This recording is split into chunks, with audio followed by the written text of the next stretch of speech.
Hi, everybody. This is a poker coaching study session. We're studying cash hands like real poker players do. And we're going to look at 100 hands of Mike's right now. Yeah, so this is something we did a few times back when Crazy Sixes was part of the group. It was kind of cool that we just take a random sampling of 100 hands. The point was to just sort of see if we can spot any leaks. We're not picking any, particular group of hands that we, want advice on, just to kind of see how the session went in flow, how things are pre-flop. It's possible, heck, you might even get through 100 hands and play one hand, who knows? But it was a good way to kind of see and analyze somebody's play as a whole. And I thought we could take a quick look.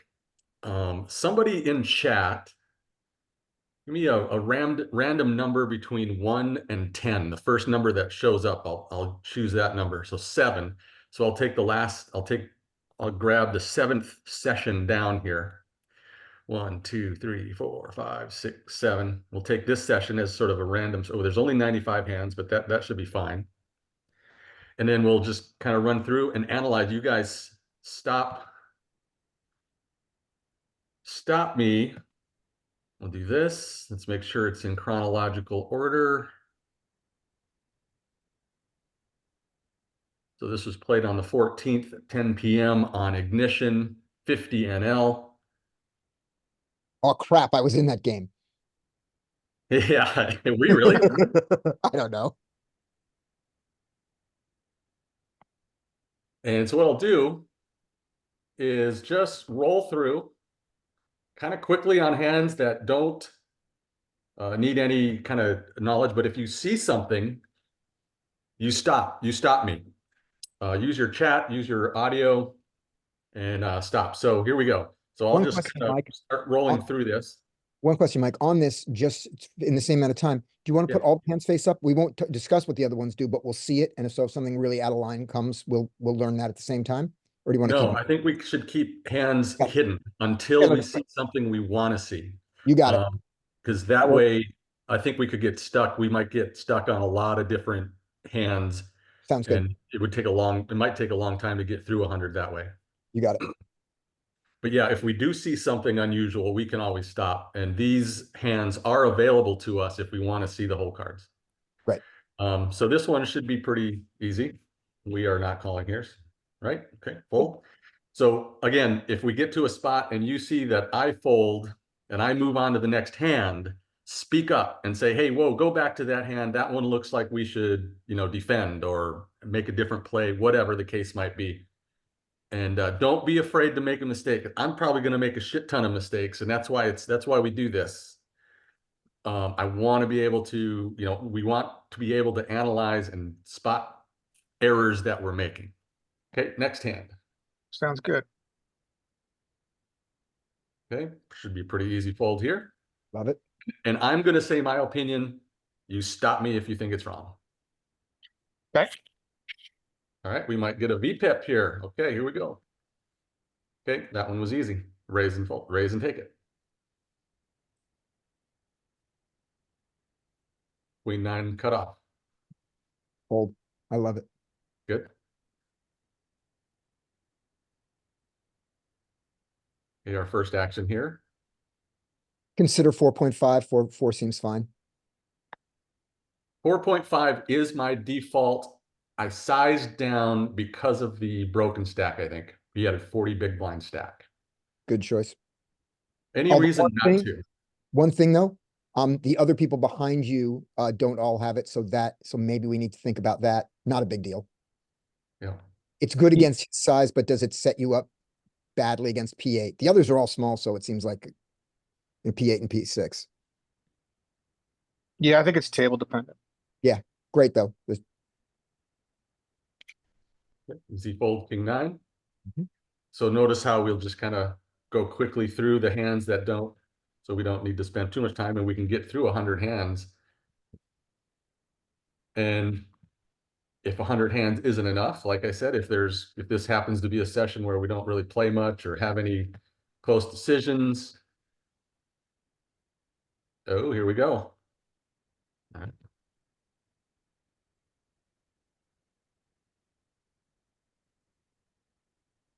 Check, and I check behind.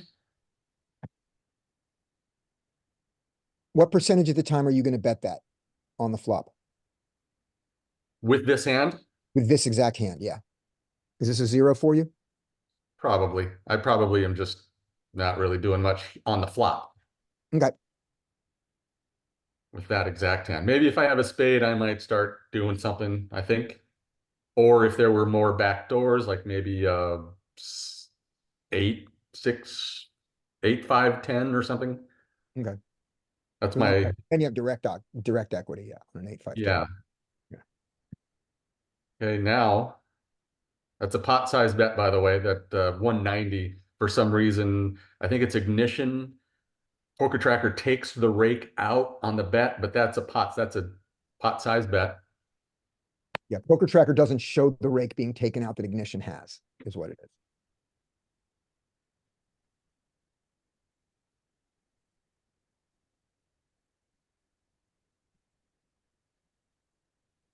Strong.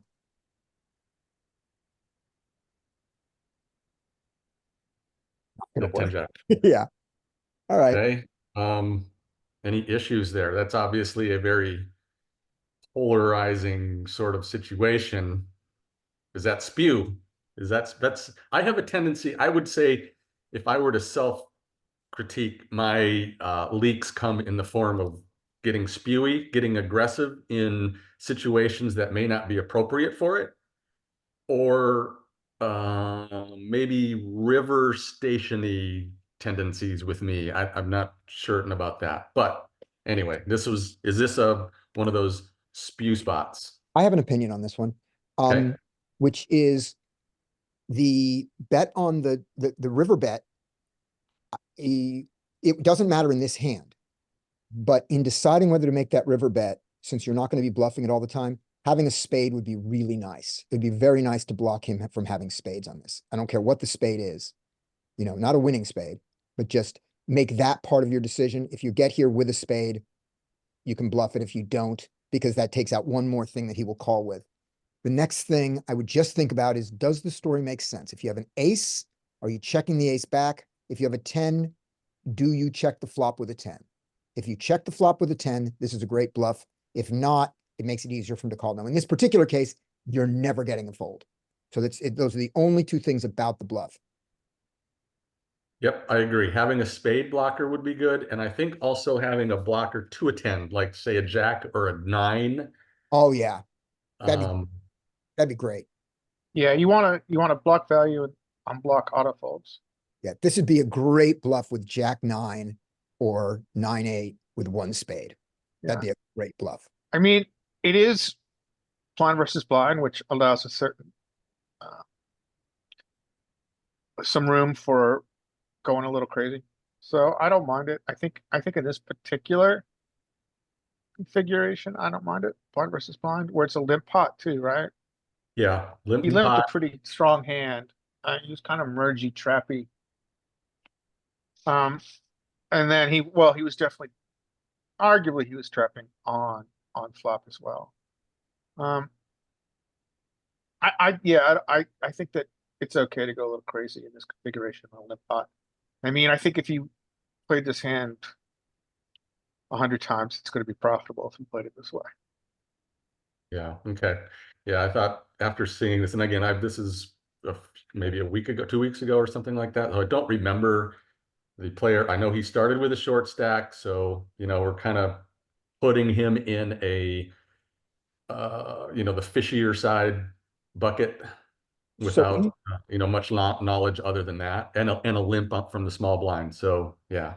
So in the fishier side bucket, let's look at this, not his range. Let's look at his range, but specific hands, which is, what do we put him on when he calls our pot size flop bet, our pot size turn bet that he's going to fold here? Yeah, that's a good question. So just with that, obviously any spades that he has, he's not going to fold. He might have bet him, he might not have, but he's not going to fold to the bet. He's not folding a 10 and we die. He's not folding an ace and we die. He's a 5. We can probably get him off a 5 with that size bet.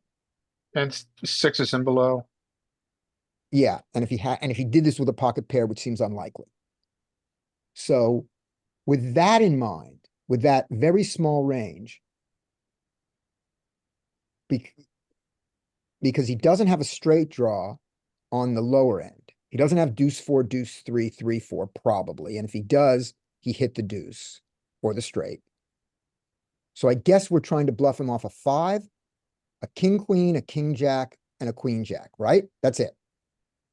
Right. And maybe a like a shitty ace.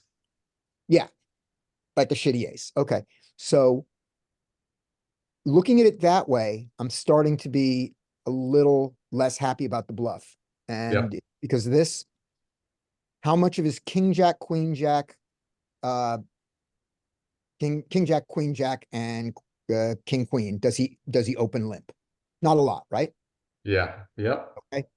How much of his 3, 4, 2, 4, and 2, 3 does he play? Not a Yeah, lot. he's got the suited variety for sure. Yeah. Okay. Some of that he plays this way. And so we really are not, and his shitty ace, I don't think he folds.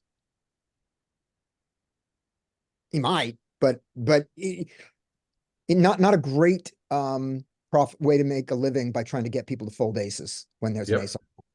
Yeah, I agree. Good call. Yeah, I think this is So this that spewy tendency.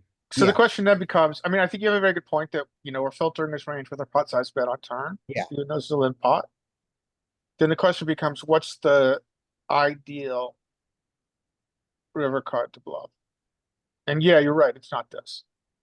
Yeah. Even though the Because this spade, brings in a straight and it brings in a flush. yeah. Yep, So good. like maybe like a 7 of hearts or something is a better card to bluff on. I mean, you're obviously not getting to fold it. His Yeah. In this case. trappy trip tens, but yeah, I could see that. Yeah, this card probably is not the best to bluff on. I mean, maybe the answer is um, just to be more hyper aware of what his filter range, the shape of his filtered range and what it's Right. gonna look like. So let's write down the hand number and either the end of today or tomorrow, when we do it. Yeah, let's review this one as solver, but not now. Good. Okay. Yep. See how it does it. But yeah, and my first impression was that it was a good bluff and you just wanted those blockers. But now that I think specifically about his calling range on the turn, I'm unsure. Okay, move on. All right, here we go. Next But I hand. like the heart. I like the heart of it. Yeah. Well, that's the thing. Okay, and here's where I wonder, my mind gets into the mode of, okay, I went for the turn bet.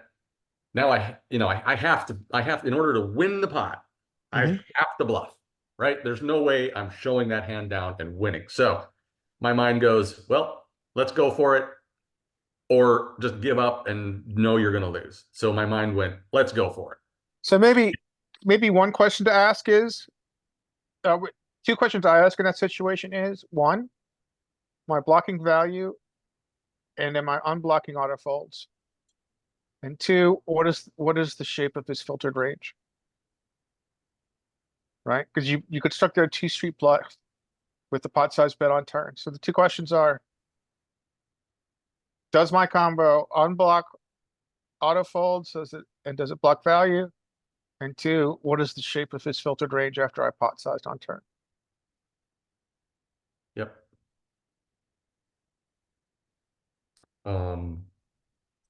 So maybe even the turn bet was questionable. No, I think the turn bet's good. You do, like, Yeah. go for it after Yeah. two passive actions.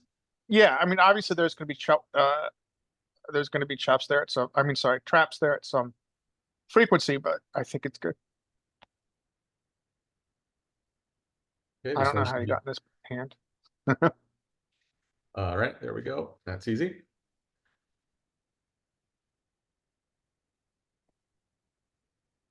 Okay, we get to see a flop. Oh, we love it, right? So are you gonna follow Nuffle here? Or is this soon Yep. enough that you're I'm under Nuffle def- regulations? definitely following Nuffle, although I could see this hand as just a raise as well. But I did kind of stick to the Nuffle script. And if anybody's on listening that is aware of what Nuffle is, it's a Brad Wilson is one of the poker coaching coaches, and he has some mass data analysis that he has a system to neutralize flop leads from fishy players. Nuffle, Nuffle, neutralizing flop leads. And part of his strategy is that you are always calling their flop leads. Anyway, this one makes it pretty easy, right? I mean, we've got a lot of equity still. In And Nuffle, you never have raises on flop, right? not on the flop. Nope. Because yes, So this is an obvious continue. I did stick with the Okay, now you should raise, right? yes. In Nuffle world? That's right. In Nuffle world, this bet size is a raise. It's pot size plus his bet. So basically, it's going to be like about probably a 9 to 10.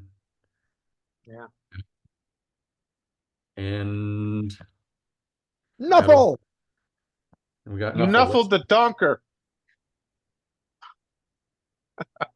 Sorry, that was a Nuffle. little loud. Oh, oh, oh, I oh, just got really excited about Nuffling the donker. oh my gosh. Off top pair. Oh my God. Top pair, top kicker, you nuffled him. Oh, Yeah, Boom. that's pretty surprising. So one notch in for the Nuffle. yeah. Easy. Easy. That one's easy. Easy. And I want to pause 1 second of one thing we should be noticing here. At the table, just as we go, we're getting oversized bets from this guy. We're getting 3.5s. So we just want to notice that as a size. And early on, we had enough flatting at the table that it looks like that going with flatting is a lack of three betting. So since from this many hands, I think we can conclude that this will be a low three betting table, and we can now make one adjustment, which is we can open up our opening range a little bit wider we can open more pairs because we're going to get to see the flop with them. So, some of those pairs that are at 25% and 50%, we can start doing more. That'd be the adjustment I'd make now. Good point. And I can slow down too, so we can kind of monitor what's happening at this table. I would say, because I'm probably 3 or 4 tabling here, and so I will miss a lot of that a lot of the times, and I will rely on, the HUD at the time. Right. But that's a good point to be able to kind of see what's happening around you, right? Yep. And what are you using to grab hands with a HUD on Ignition live? Poker Tracker 4's Ignition Hand Grabber. Okay, and that works on the PC, but not on the Mac, I think. Okay, so I'm Okay. gonna start playing Ignition on my PC instead of my Mac. All right, moving on.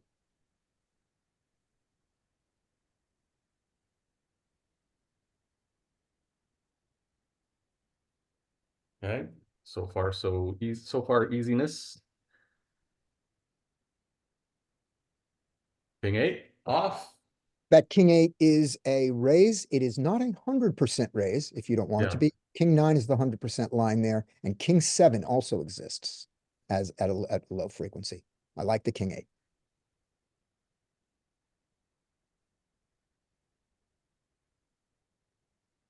Yep, 3 big blind open from him.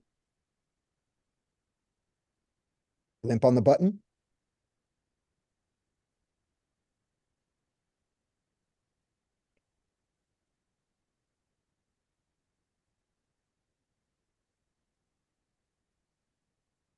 So I would say one thing about this hand. Just one observation, which is with the 9-10, you could consider not taking a flop with that 9-10 because of the amount that he limps. He's not limping every hand. So that makes his limping range weak. If he limps every hand, you don't have that. Or is he? Oh, no, he's limping every hand. I was wrong. Okay. No, that's a Then, good point. I probably do consider Yeah. raising limps more often than not. But yeah, and do you think 10-9 off is a good candidate? I think that's a better candidate. Is that a better candidate than, say, a suited 10-9 suited I'm raising all the time? I'm trying to think of a better example, but 10-7 suited. yeah. So would you like to raise 10-7 suited or see a flop with 10-7 suited as opposed to 10-9 off? I'd rather raise the 10-9 off, but I could judge it less by my hand and more by the opponent. And I was wrong about what I was saying about that opponent. Here's an opponent with a VPIP of 50. So he has got a crap range. We know that. But I want to see a VPIP of 50 and I want to see I want to see some pre-flop raises. I want to know that he isn't someone who while he's playing too many hands, he still has the top of his range there. I want the top of his range gone. And we Yeah. don't know that about him. I thought we did, and it must have been a different player near there. And I think I agree with you. I think 10-9 off would be a better hand to like raise with. Yeah. I do And myself just think. seeing and just seeing the flop in this case, always good. It's always good to see a flop with a hand that he would have had to fold. Yep. Total fold.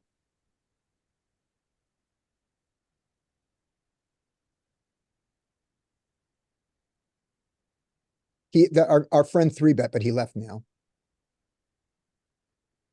And we're getting shorthanded. Mhm. Boo. I hate poker. Oh, now we're heads up. We're into a world where I am still pretty noobish for sure. Do you hold on to a table if you go heads up, or do you get out? If it's a player that seems to be decent, I get out. If it's like if this player that was over here, I would have stayed for sure. Yeah. Right? Yeah, agreed. Good idea. And that's the I last always hand. play heads up when I can. No matter who it is, Derek. Well, in my player pool, I assume I'm way better than anyone. It's like Oh. Mike Tyson versus a 5-year-old. It's like, so in my player pool, like I just play 1 cent, 2 cent, and 1-3 live. So, it's like walk in the park. Plus, I want to get the heads up experience. Okay, so that was one of the tables at the time. Here's one of the other tables. Let's see here. We're in chronological order. Okay. So this is now a different table. This was a relatively short session that particular night. Okay, here we go. So this was all happening at the same time as that other table. Uh,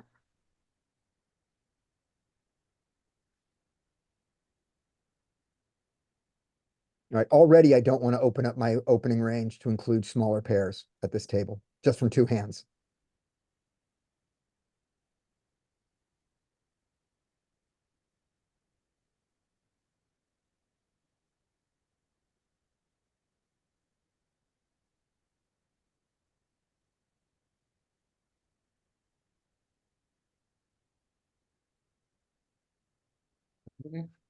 Until we're better at heads up, till we actually study it. The people I want to avoid playing heads up, I want to avoid people who are good, and I want to avoid people, even if they're bad, if they're badly aggressive, because badly Yeah, aggressive is what agreed. heads up should be. So it's all of a sudden fitting their style better than mine. Good point. Mhm. Okay. I don't This- understand that. 2, 3, 4, 5, 6, 7, 8 players total. You can open that ace-10 sometimes, you don't ever have to. Yeah, I felt like that one was pretty cuspy. It's super cuspy. It's like 12%. But I'm just saying that it's allowed in that position. There is an ace-10 raise in that position to not Okay. take very often. And again, not at this table ever. This table's already shown that it has people who are going to do this.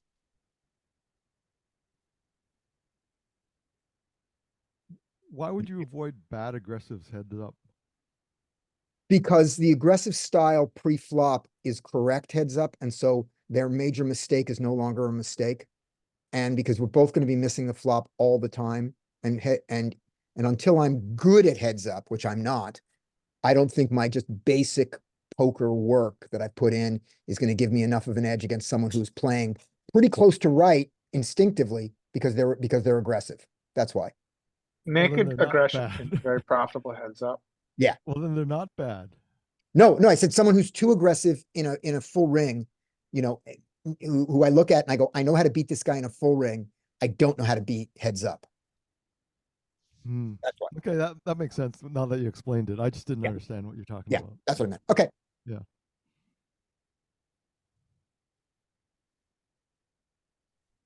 Long live the short stacks. I would probably, if I saw this action, I would stick around just to see the results. Yeah.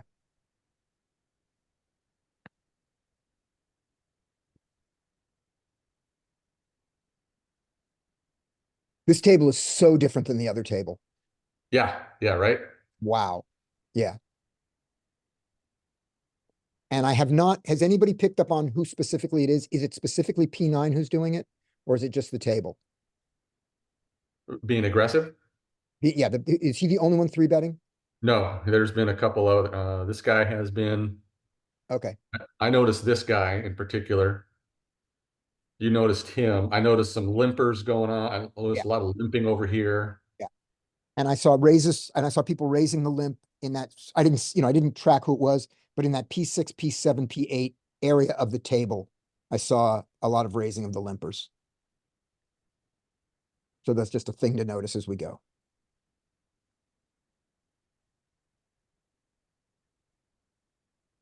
And remember, for those of you that may have just joined, we're going through 100 hands.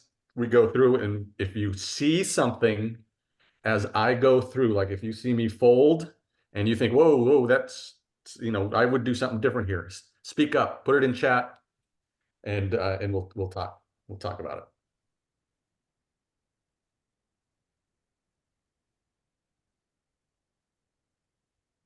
That Jack 10 suited is a good raise from there. It's not mandatory from that position. There's some folding of Jack 10 there, and the raise is great. I'd say it's 100% raise. Yeah. Yeah, I was just telling you that what this is straight off the wizard charts. I don't know what the poker coaching charts are for it.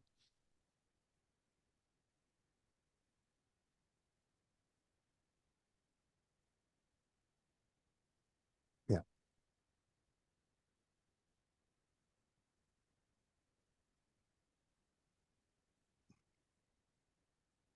Hard to go for it there. I Yeah. like it though. Yeah, We low see what jack his hand money. was? Yeah, let's see it. Say again. Let's see his hand.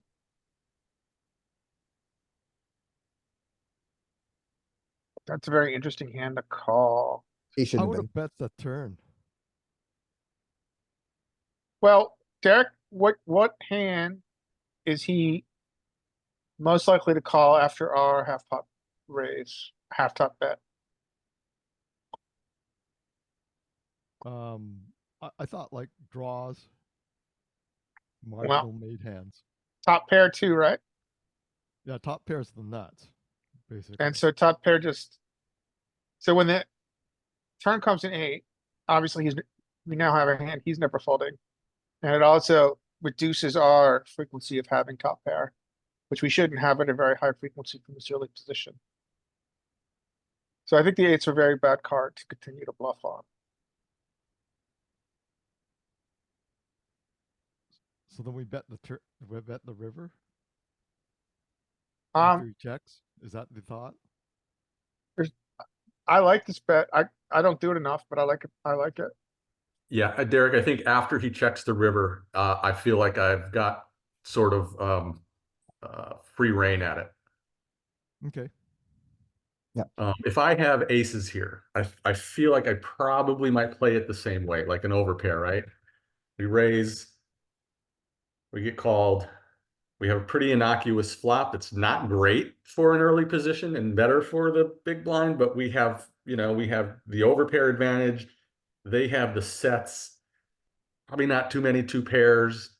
I could also get behind checking the flop, but my hand is, pretty shitty with some back doors. So I went for little bit size up as if I do have a decent hand, so to speak.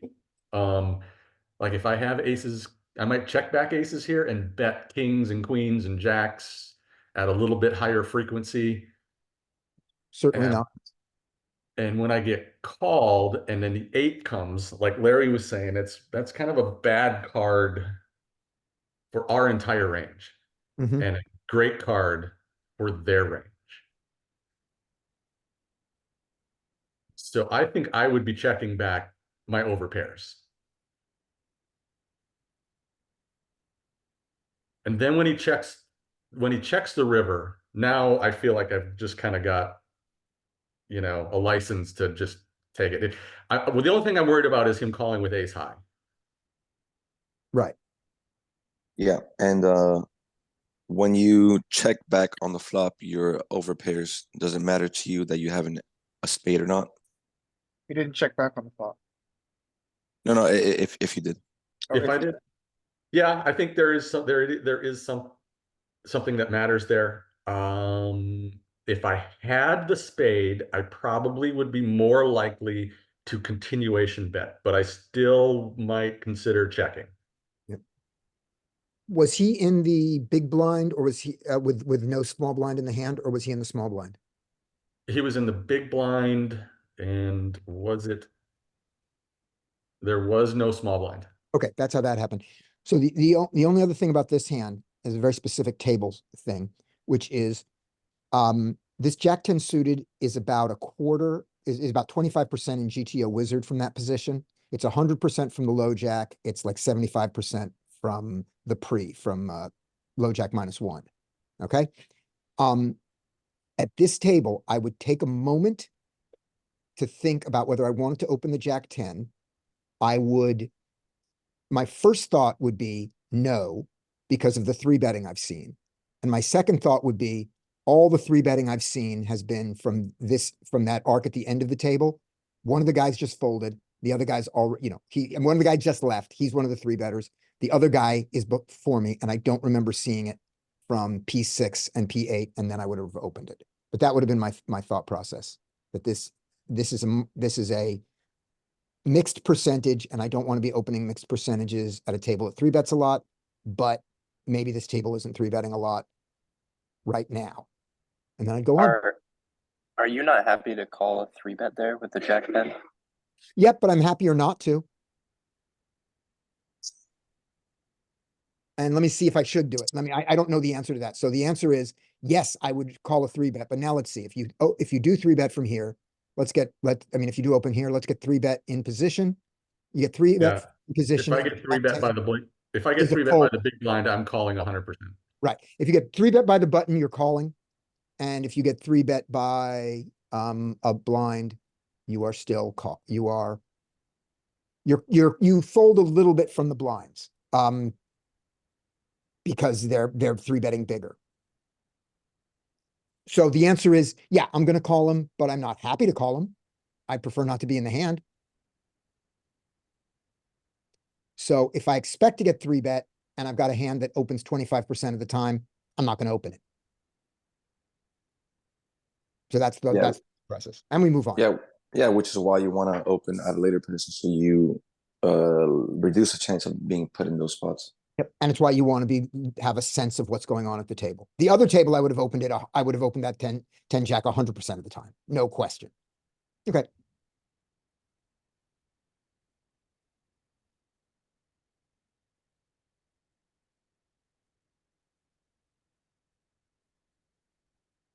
Check. Half pot. Fold. Yep. You exploited him by seeing the flop with a hand that never should have seen the flop, gotten a right to see the flop. This is always a weird situation. Oh, wait, there was a raise. Never mind. I didn't see that.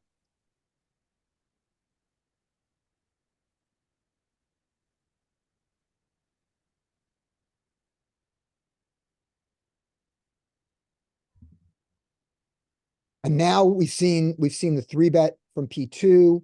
We've seen the squeeze from P6. And with that sort of in mind, I'm pushing down the frequency of that Jack 10 suited from the position you raised it.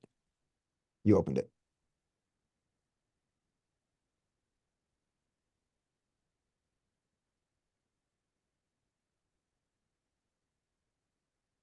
Now, this is an interesting spot. Oh, look So, at that. Okay, there we go. All right, let's see. By the way, I've been tight as fuck here, right? Yeah, And this guy has been loose as fuck. right. But let's look at his, what's his three bet frequency since we can well, see he it. only has, we only have 10 hands. Yeah. He's three bet this once out of 6 times to this point. Right. Now, the one thing that you can do is with Poker Tracker is if you peek at these notes here. Now, you got to be careful because this includes the entire hand session. So I don't know what I was able to see Right. out of these notes. I don't know if you can read that, but this may not have existed yet. Yes. So It's out of the entire session. Okay. yeah. So a lot of that could have been from future hands that I haven't seen yet. Yeah. Is that the, sorry for interrupt, is that the note plug, the note caddy plugin? Yes.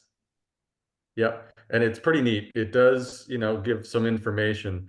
I just wish I knew what I had access to at the time this hand was played, because Right. sometimes that gives a lot of good information. Yeah. And now we have noticed that this has been one of the limpers, I think. Mm-hmm. But So- here we go. So, I do. yeah, I like this 4-bet. So I'm not ever sure what to do here. I mean, I'm facing a lot of these small bets recently. I mean, I think this can clearly fall into your 4-bet range. My only question would be, what is your 4-bet range here to this stupid 3-bet?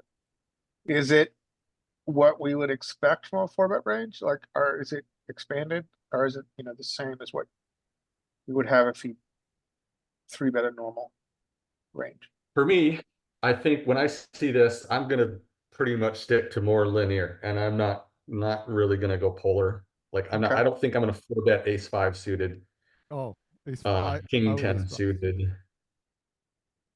So I think I would flat a lot more often. What are you That's doing here with normal. ace king off? I think ace king off, I'm probably just gonna maybe try to get it in. Ace king, queens. I probably struggled with what I should do with queens. What? You Oh, think ace so five suited. would you consider shoving over this with ace king off? No, that would be too big of a bet, I think.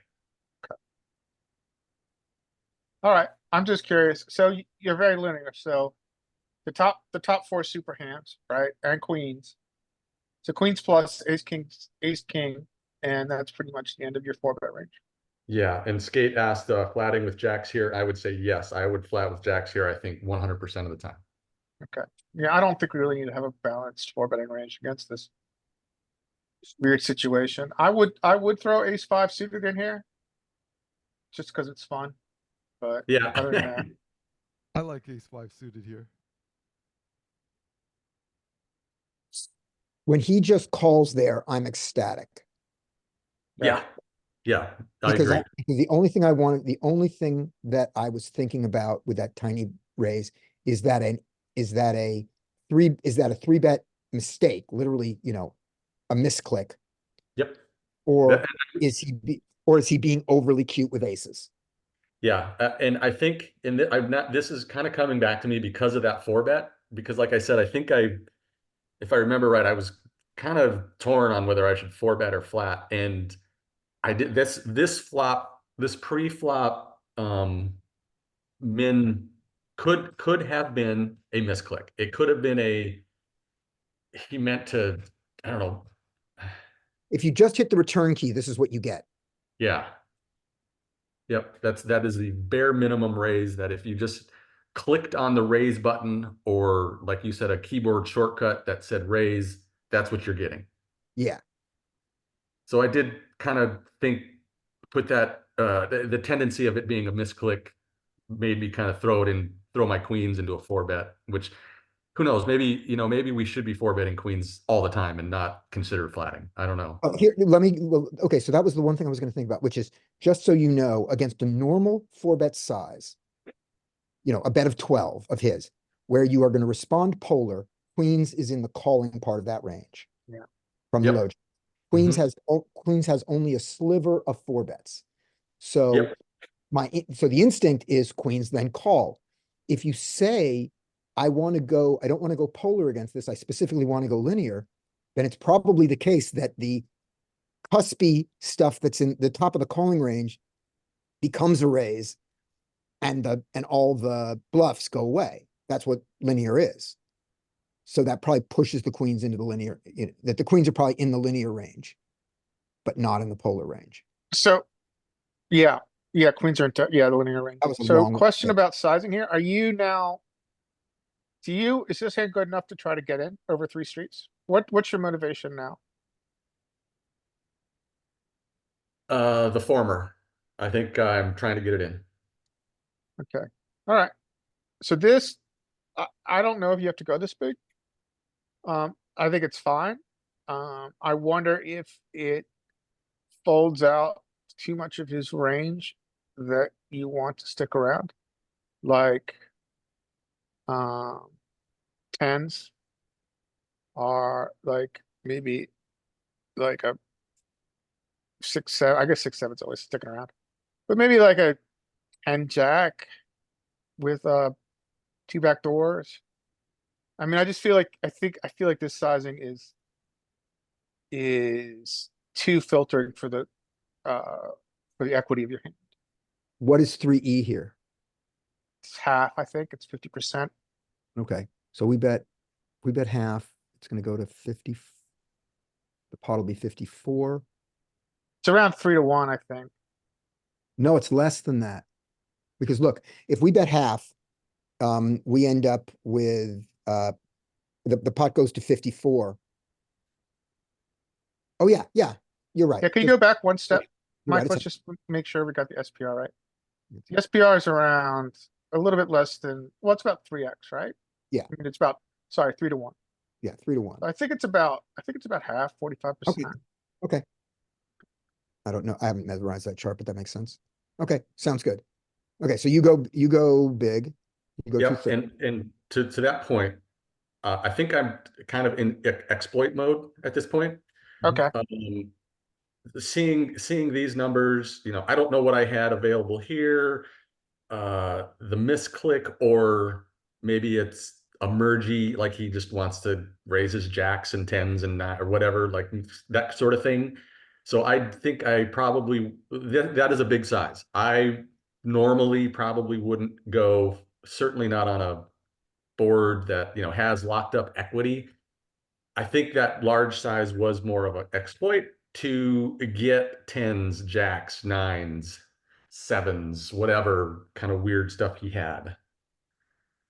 to get it to call. Mm-hmm. So now this is interesting, right? So now we filtered his range.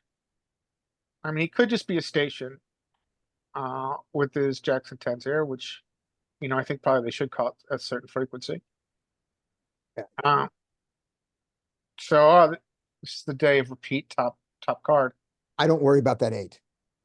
Me either. I was not worried about the 8 myself based on the action. Yeah, I've got him on. I've got him on a whole lot of 9s plus. So then this 8 is good because Yeah. this 8 is telling you he's only got one combo of 8s for top set. If Yeah. he's got quads, good for him. Even if it has ace, well, I mean, ace 8 beats us now and 8-9 beats us now, but that is not what I think his range is. Okay. Yep, I agree. I'm with you there. And I think this just keeps all of his 9s, 10s, and jacks in his range to be able to call this. Right? SPR of 1.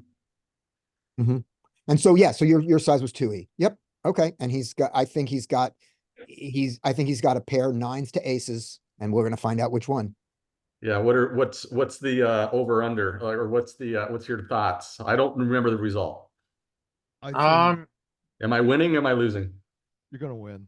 I think you win the vast majority of time against jacks and You're tens. gonna win 60% of the time. You're gonna listen, sorry. You're gonna lose 3, you're gonna win half. You're gonna split 1/6, and you're going to lose 1/3. Oh, that's bad. That's one of the ones you were beating. The 9s. Yeah, when they call, That's very Right. stationary. Right. So, let's go back to your flop sizing because I have more questions about. So on flop here, you're thinking, I want a 2-street game. Yeah. Now, I like it. I just tell me why you decided this is a good place for a 2-street strategy. So I feel like it was very opponent specific. Yeah. Do this. Like I said, I think I was probably in like kind of exploit land. Just getting his overpairs that I beat to get it in. And queens like protecting against his whatever weird ace jack, ace king jack, whatever he might, Yeah. Okay. I like it. I'm just curious why, because it's a 2-street game with overpairs. It's not something that I do a lot, but I wanted to hear why you were doing it because maybe it makes sense in some situations. Yeah. I don't know. Here's what I like about the 2-street game in this specific thing. Now, you don't know it until the flop. It's on, once you have your flop information, the reason I like this as a 2-street game is this. His call, to me, screams of pocket pairs. I don't know if they're aces or kings, down to the nines, and some of them will fold to the third bet. They'll realize that so it's less about the size of the bet keeping him in, it's the number of bets. More and more cards come to scare all the under pairs to your queens. Yeah. So Because I don't see him, he might not have called the river. If you made this a 3E by the river, he might have said, okay, now I'm beat. Yeah. He put you on it. Yep. All right. So, did you make that kind of like ransom notice on purpose, Mike? Your chat note? Yes. No, no, just that's what you hear a lot, right? Yeah. It's meme worthy. It Yeah. is meme worthy. So yeah, so I mean, I've obviously lost in this situation with tens a lot, where someone plays a 2-street game, and I'm like, well, why in the fuck are they doing this 2-street game? Why is this? Why with such a powerful hand are they choosing to end this in 2 streets? And um, so it's good for me to hear your reasons for it, because clearly Yeah, in that hand where I lost, I was the fish. it was 'Cause such a I called off with my top pair. you did like you had like an overpair and they had a bigger overpair. Yeah, I had like tens and they had kings in the big one. And this was just such a weird situation from the start. Maybe things I just because of this, click back 3-bet and flat of the 4-bet, it's just things were just way out of left field at this point. So I don't know. This could be spew territory again, but Yeah, well, I think it's a good play.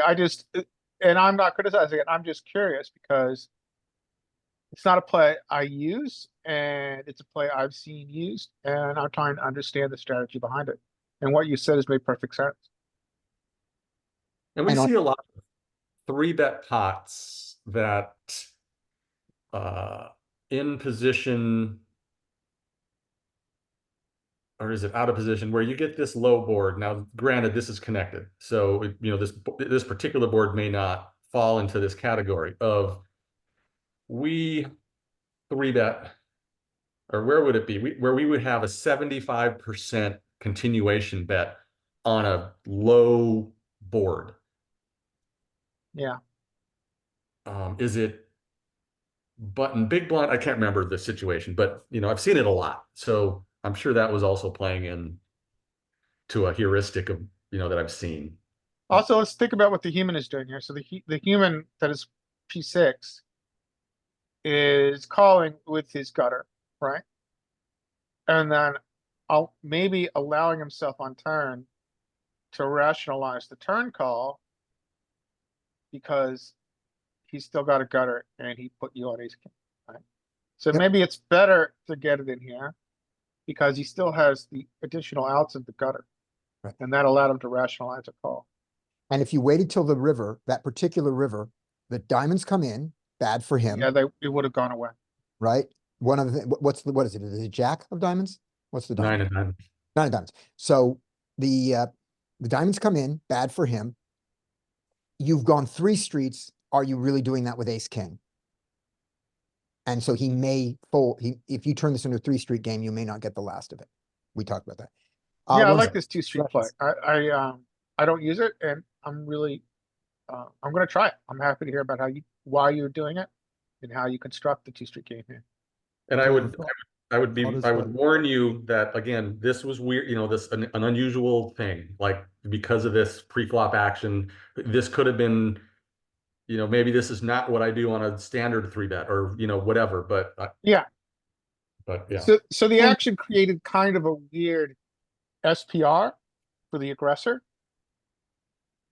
Because usually if you're the aggressor, you're gonna be starting at 25 or 26, you're gonna more than that. You're gonna be starting at a 50 big blind starting pot because you're the 4-better. Mhm. This is a weird situation and SPR for you to be the aggressor. So let's look at this hand for a second, one more second on it, which is if he 4-bets, not that he should be 4-betting 6s there at all, he should be calling them. But if he 4-bets there to the normal size, you are usually going to be calling the queens, right? Not 4-betting. Yep, I would more than likely just call, call. that's opponent dependent, but mostly calling. Right. So we're going to say you called. Okay, Yeah. flop queens, we get the same flop. He's going to bet the normal size from that, which is going to be a third to a half a pot. You're going to just call. Yep. The turn's going to come another 8. You're Mhm. you're not going to worry about his 8s. He doesn't have many 8s. And it's like, you're going to say he's either got aces and kings, or he's got ace king, or he's got a pair smaller than mine. That's the major range. That 8 doesn't change anything. He's going to bet again, and you're still going to call. If he goes all in, you're not folding, right? You're going to lose to aces and kings, and you're going to beat 9s, 10s, and jacks, right? Pretty sure. Yeah, I feel like that's probably what would happen. Yeah. And if he structures it at 3 streets, are you folding the 3rd street? This 3rd street's going to be a jam. He's done smaller, so he's got a jam now on the 3rd street. And his jam would probably be in the either half to 3/4 pot. Yeah. Size is probably where he'd be, I'm guessing. Yep. No, I think I might fold queens there Okay. to this river. I think I'm calling it, but I see what you mean.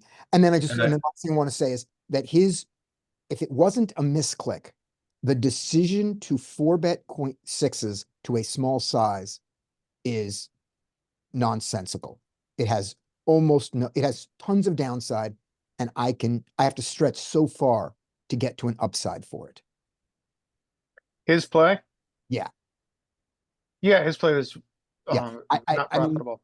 yeah, I mean, the argument I can make for it, and it's a terrible argument, is it's the cheapest way for him to take the aggression. So when you call, he gets to bet all flops, and he gets to have a stronger range in your mind on those Yeah. flops. Yeah, I think that's why people are doing it. They're just taking marginal hands and they're trying to take, and I think not all the times, but sometimes, and they just want to be the aggressor. Yeah, and I think the advantage of that is far outweighed by the fact that it's a terrible play, I think. All right. It's terrible also, and he didn't understand what your 4-bet range is and how strongly it's composed of our pairs. Yeah. And then Skate, the answer was that the queens were going to call on the flop and the turn and consider folding the river if he went all 3 streets. That was mine. Yeah. And mine. Right. I like have- that. I like that. Yeah. If I had a diamond, I would most likely call, and then with this hand, I would probably have folded. Yeah. Okay.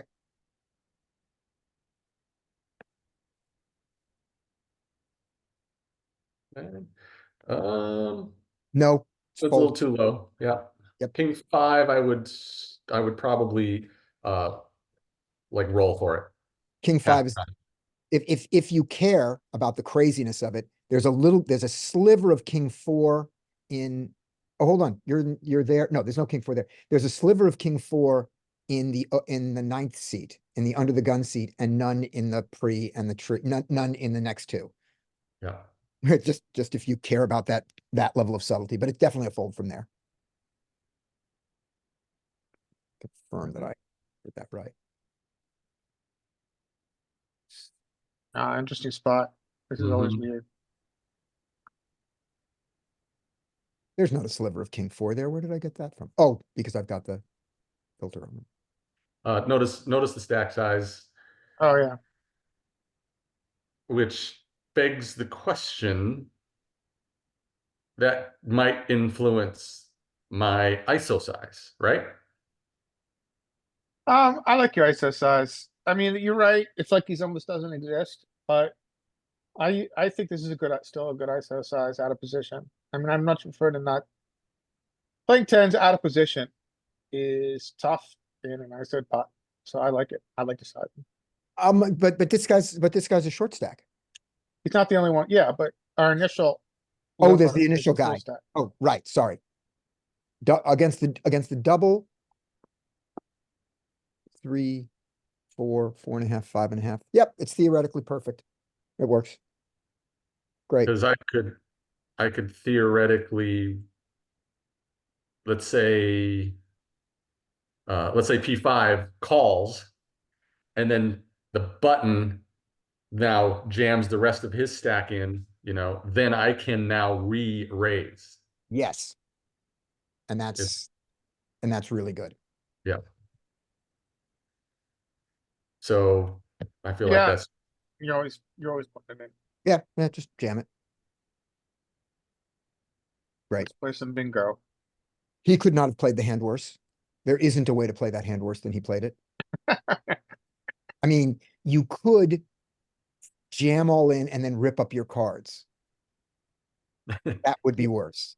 You could jam all in and pour beer on the table Yeah. It's hard to play it worse. Okay. and say, I'm marking my territory. That would do it. All right. So so you got a poster, a limper. Yeah, I like your size and position. Yep. Yay. By the way, I just want to say I was completely wrong. There's no king four there. I don't know what I was on, what I thought I was. You're on tilt. There's no king four, and there's no king four there till the hijack. Is this the normal prevalence of limpers on ignition this seems this kind year? of normal, maybe a little bit more than normal, but yeah, no, this is not uncommon. Okay. And have our three betters left the table? At least one of them did.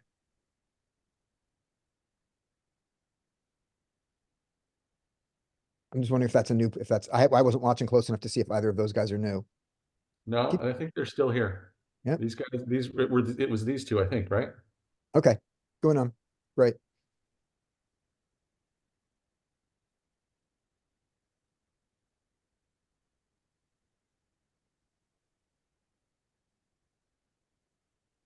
Yep.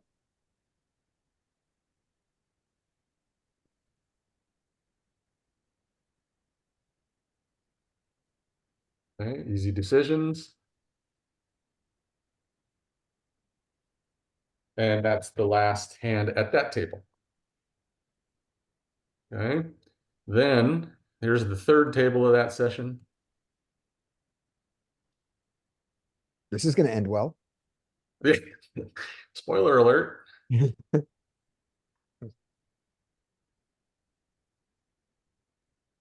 Okay, oh, and this one starts a little short-handed. This is because at the beginning of the session, put us at a new table here. Okay. I want to remind people of one thing about shorthanded play. You do not play looser at a shorthanded table. You play exactly the same as you always play. The difference is that you start in the cutoff or the button. You just don't have those early positions.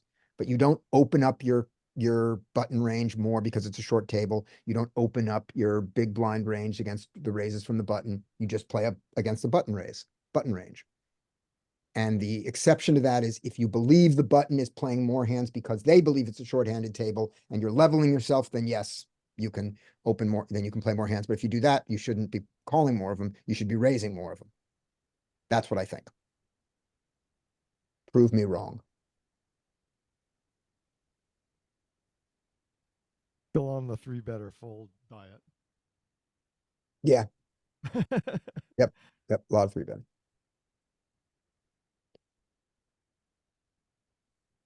So I assume you sized down a half because it was kings? No, that would be standard. And here's what I've been doing. So here's, let's go back to the configuration here. There's a poster here, Yeah, and this guy limped, right? right. So when I am like, so pot is 5.5, Yeah, which if I'm in position, I'm making it 5.5 when I'm in position to both of these guys. right. When I'm in early position and there's a poster, I kind of use the same sort of strategy that solvers use, in that your earlier position raises are a little smaller and they get bigger as you get towards the button, so to speak, right? And so I kind of use that strategy, in that I would make it 3.5 instead of 4.5 if I was, say, under the gun and there was a poster in the cutoff. However, if I was in the cutoff and there was a limper or a poster in early position, I'm making it 4.5 in position. Okay. And I have been using that strategy. And in this case, it's kind of, there's both situations here. I'm still out of position to this next poster. So instead of making it 5.5, I made it 5. That's to answer your question. Did I Great. size down because of kings? No.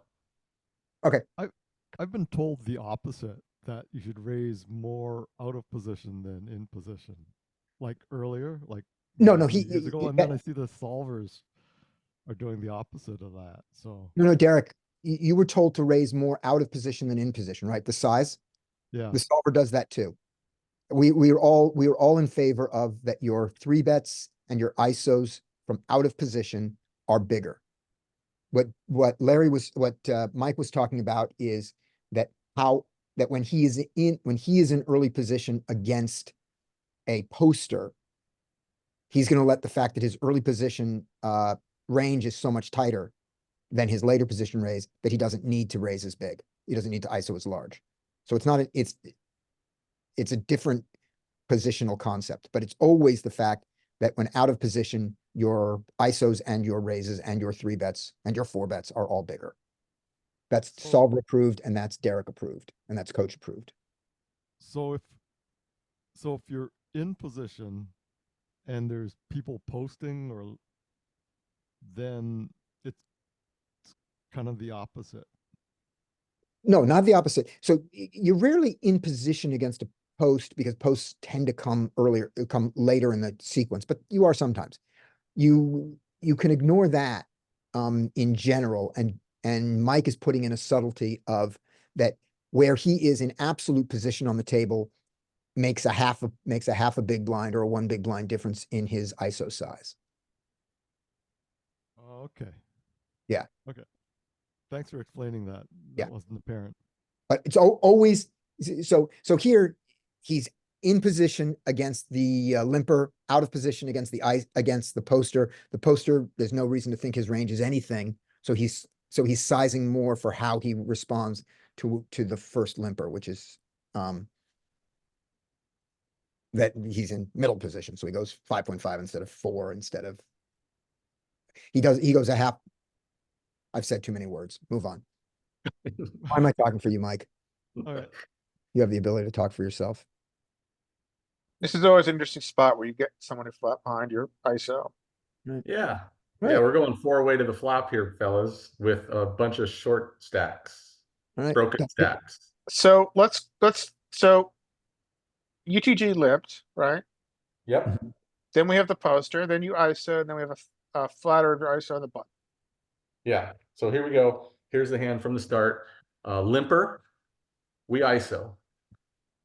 Poster folds, we get a call on the button and a call in the big Oh, blind. sorry. Okay, I missed it. Sorry. Okay. If an ace falls, we lose. Hmm.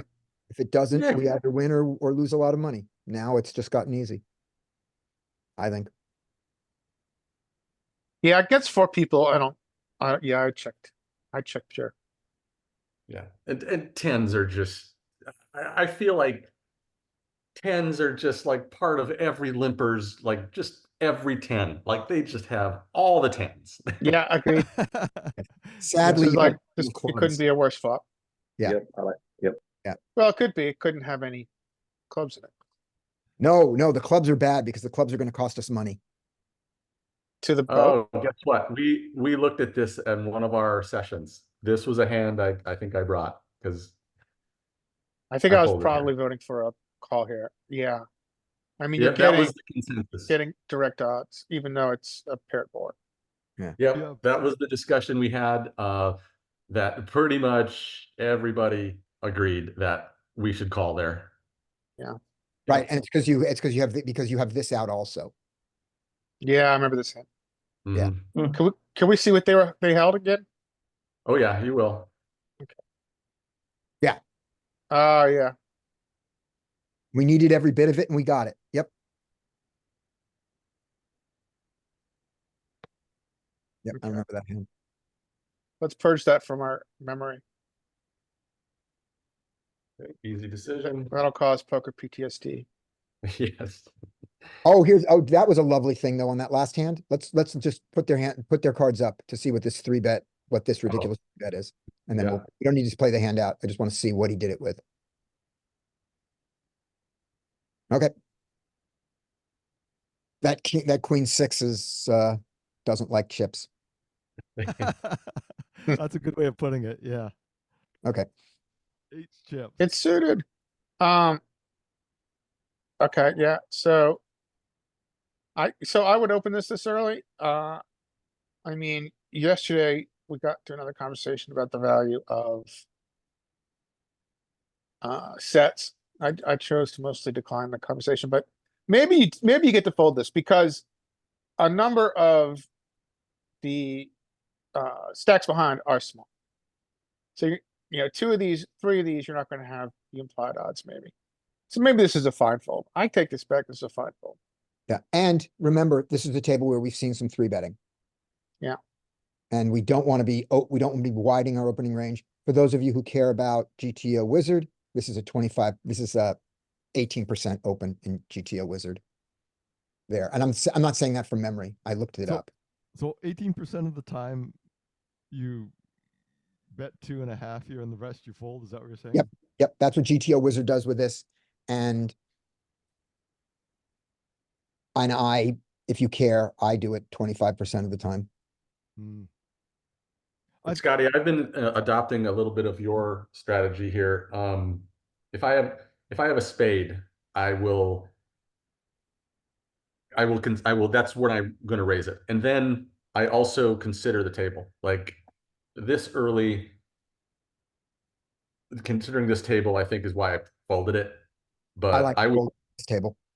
I would normally probably have opened this because it contains the spade.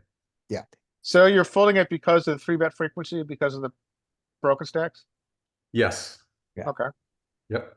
I also hate the 20, not just the broken stacks. I hate the 21. The 21 is incentivized with his hands to jam over me.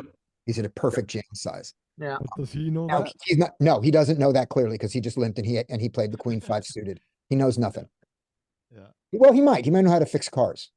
He might be, as Jonathan Little says, he might be crushing life.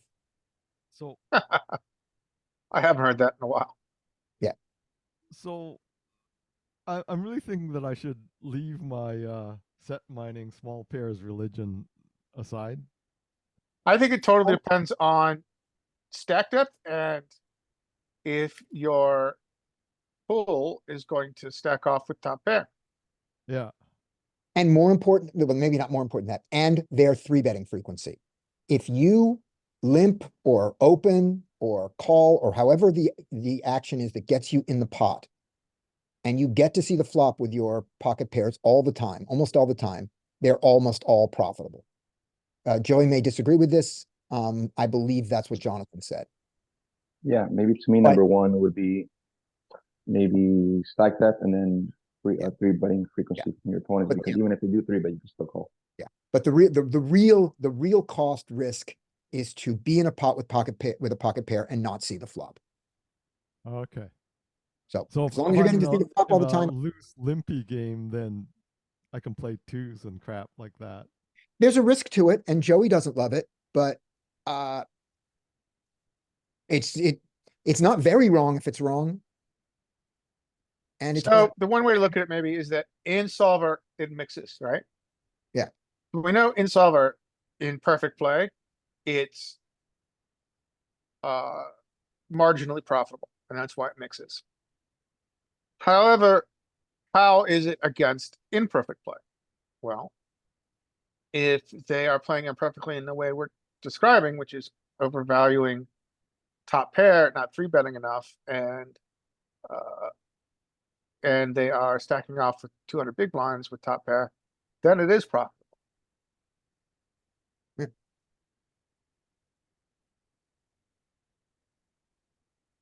so in the way you've described your player pool, if it's accurate, I wouldn't stop set mining with small pairs. Okay. Joey would. Okay. That's fair enough. Like, And I've eventually, oversimplified it. if I Yeah. decide to move up in stakes, Then you'll have to then I have to reevaluate. leave my small pair set mining ways behind, I guess. It depends on the pool. Oh, you'll have to There are fish reevaluate. at every stake. Yeah, you'll have to reevaluate table by table. I mean, here we saw it, the same stakes. We saw Mike's tape. We saw one table where I think every pocket pair could play from every position, exaggerating. And at this table, I think you'd fold all your pocket pairs, that only have set mining ability from early position. Yeah, there's Exaggerate- I'm some. exaggerating to make my point. Okay. ISO him. Yay. I like it. I like it. I would do it. I would go a half a big blind bigger, but Okay.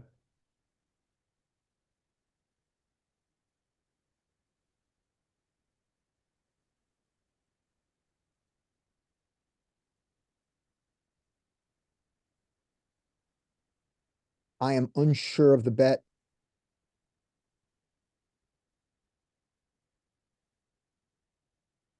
And you get to win now. Oh, split the pot. That's surprising. And this is hugely important.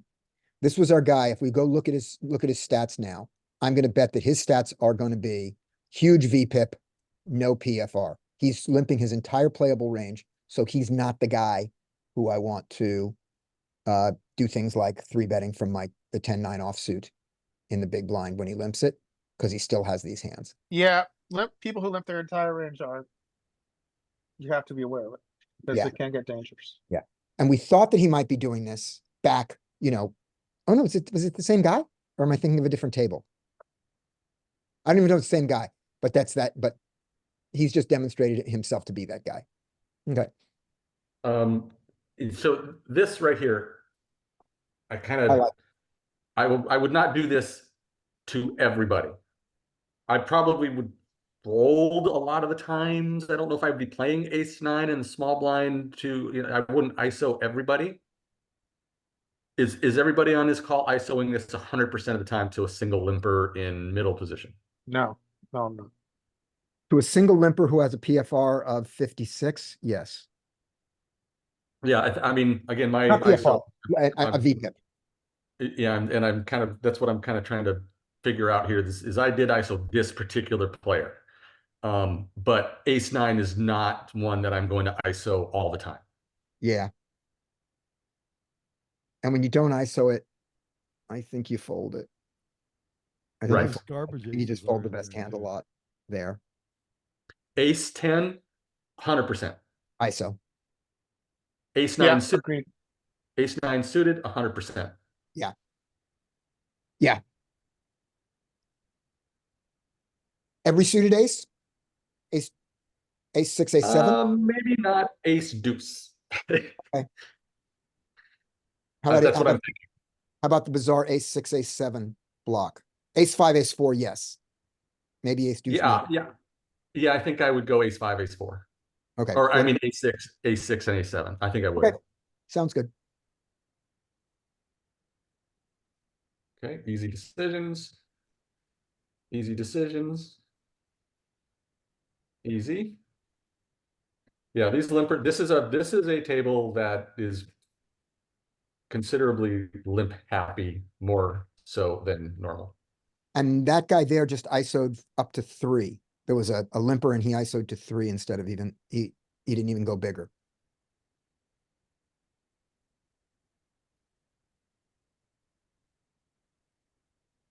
Ace So eight too early. I would shorten that. So I would look at that and say that this is someone whose raise size is 3 no matter what, without thinking about what comes before him. So there's a limited amount of study he could have done. Ooh, what do I do here? Okay, let's see. I think that's a call. Look at the stack. Oh, Still? no, I don't know, but the other guy's stack is big, so I don't know. Let's just start with in standard 100 big blinds, this is a call, right? In a 3-bet pot? Yes. Okay, Yes. Yeah, you I get would that. call here for sure. Yep. So I feel like that's why I folded. Okay, that's Anybody I else? don't know if it's right, but it's a very good reason, so I'm with you. Yeah, On the razor I think I fold can understand why you plane, fold it. I would fold this sometimes too.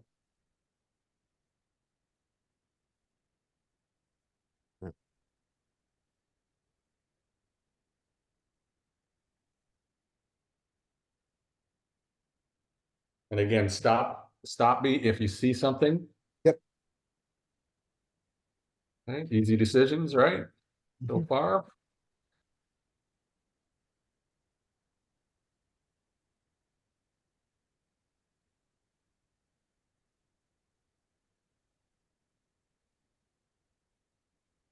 For those of you who care, that king 7 there in the low jack is optional. It's like 75% play.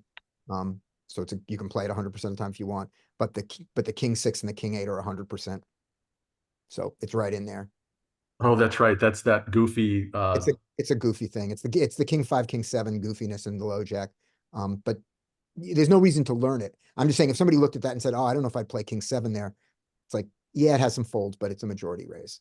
And the simplification is raise it 100% of the time. I do the 100% king 7. That's a fine that's a fine simplification. You're not going to get in any trouble with that.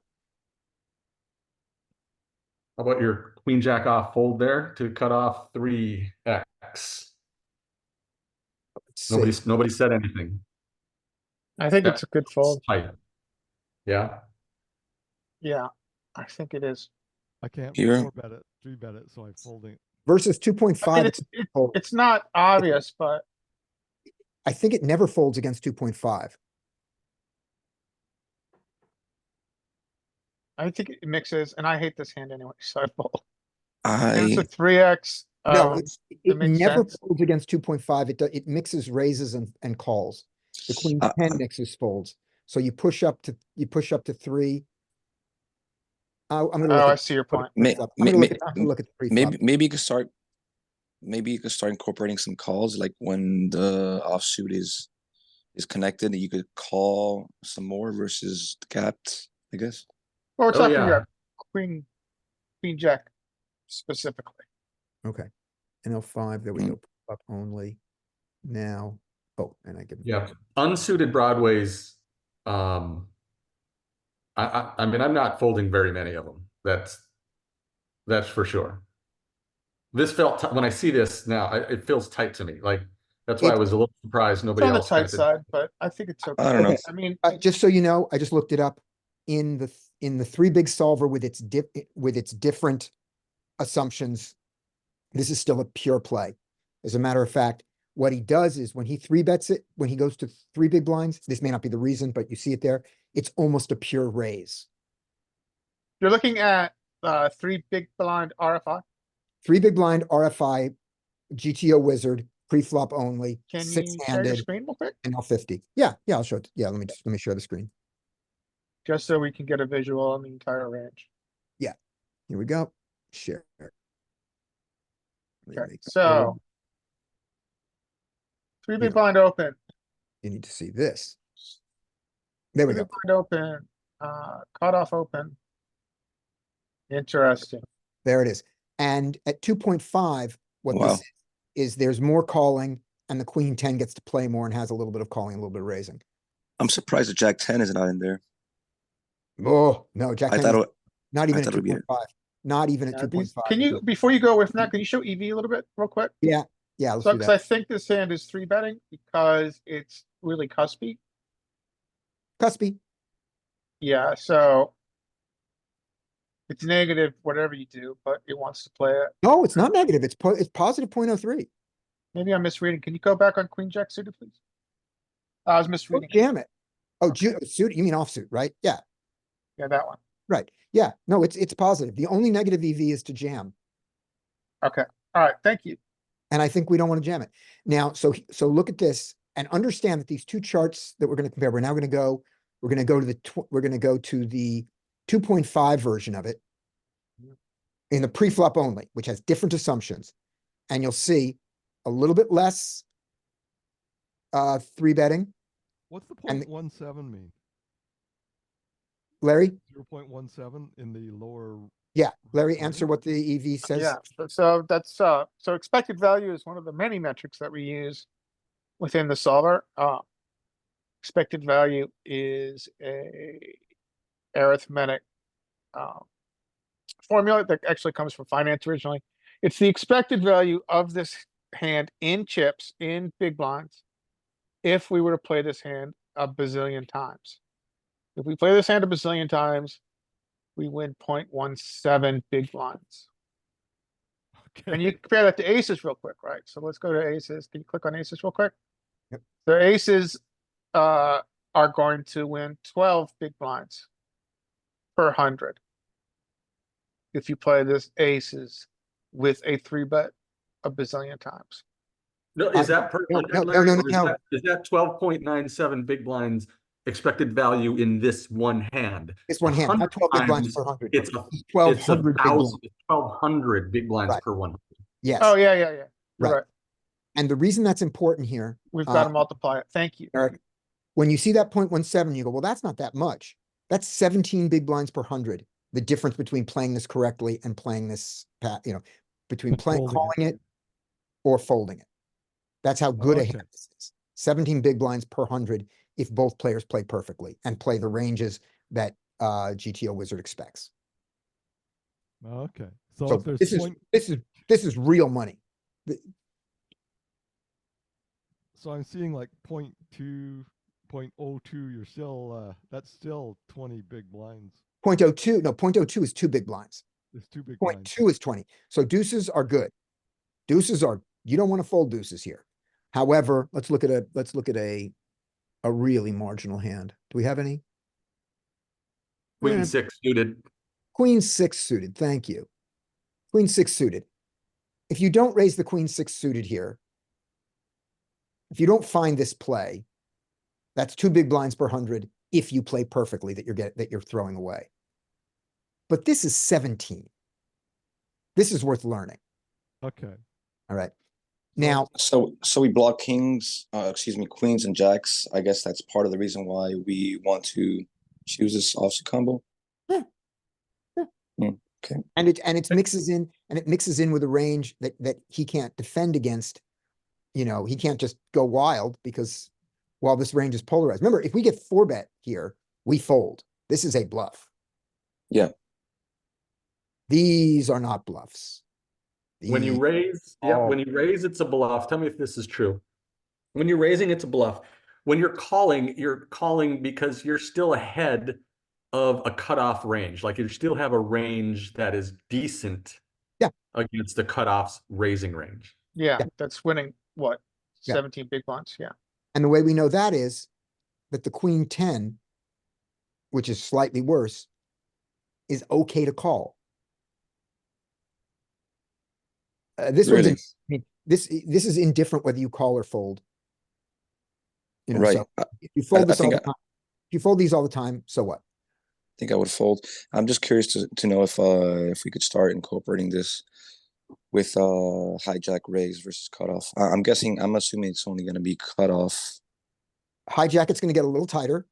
My Yeah. guess is queen jack off. Yeah, is a fold. Queen Jack is, but it doesn't fold. Oh, okay. Well, it's No. indifferent. No. No, it raises less often. Here we Okay. go. Here we go. That's where it Now- go. Low jack. Yeah, low jack goes away. And the other thing I want to just, as we go through this, we saw the difference. We're in the cutoff. Let's go back to this.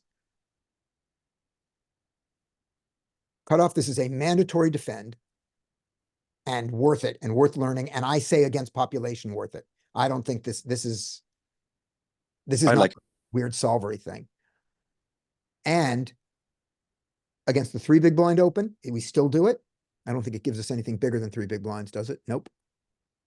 And now, just to look at the exact same thing in the post flop included, we're going to look at the exact same 2.5 world. And the frequency changes a little bit. It goes from 0.17 to 0.13 because of assumptions that are built into the solver that are different in the two. But it's still, don't fold that. All right, you got it back. Now let's do the most fun thing in the world that only we can do. Look at his hand. So this is a mistake. This is a mistake. We're going to mostly 3-bet it. Now let's see what would have happened. Look at his hand. ace high. No, No, 5-5. I We find can win this hand. We 3-bet this. He calls. He folds a lot of flops, and we win a lot of chips for this. If he 3. doesn't make his set. Right. And when he makes a set, we usually don't lose a ton more because we have to also we also have to hit something. and they're not going to make their set most of the time. It's Right, only going to be like what 10-12% that they right. Exactly. Actually, So we look at the 2 plays. We're going to 3-bet this. He's going to call with his 5s most of the time. We're going to bet almost every flop. Most flops are going to contain some big cards that we interact with. Most flops don't contain a 5. He's going to fold. We're going to win. And when we call, we're only going to play when we hit a queen or a jack or a draw. And those are going to beat almost all his 5s. This is a good I play. like that reasoning. Yep. Yeah. Now, if we had showed us aces, we would feel different. But just as the example. All right, moving on. Yeah. So that's a mistake. And I'm kind of glad that I saw this because it surprised me when I saw the fold and I'm like, oh, that seems tight. Yeah. All right. We could get a Squeeze. definitely V-pipping. Yep. Squeeze, Full squeeze. frequency. Squeeze them. I Yay. like the squeeze. 3, 4, 5, 6. You went to, 6. I think this is, I think I'm 7ing this. 7 to 7.5. Did I do it right? 3 times this guy, 4, 5, then 6 for the big blind, then 1 more for being out of position, 7. Yeah, I'm saying 7 instead of 6. It's not a big deal, but that Yep. Yeah. one of the differences. But yay. And a ton of equity got folded to you. Oh yeah. Should we want to take a look? You can. Yeah, let's look at what those limping ranges look like. The big blind folded. Look at that crap. Look at that 5 jack. Wow. Like you say, hates chips. Does not like the feel of chips.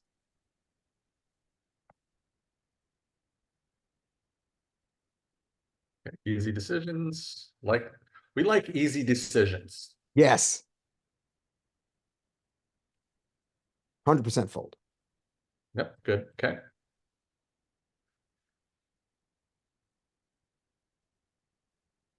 Easy decisions. Decisions. Yay! And it's our no, he hasn't 3-bet yet. Right. Good. Good. I hope it's a tight 3-betting range. So that is a relatively new player? No, he's been here. Okay. I thought that was one of our 3-betters, but maybe it was Love it. another table. All right. Yep. Tiny. I like the tiny. size. I love it.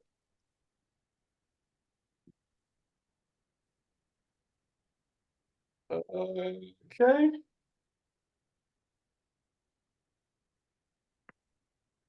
It is our intent, pause for 1 second here.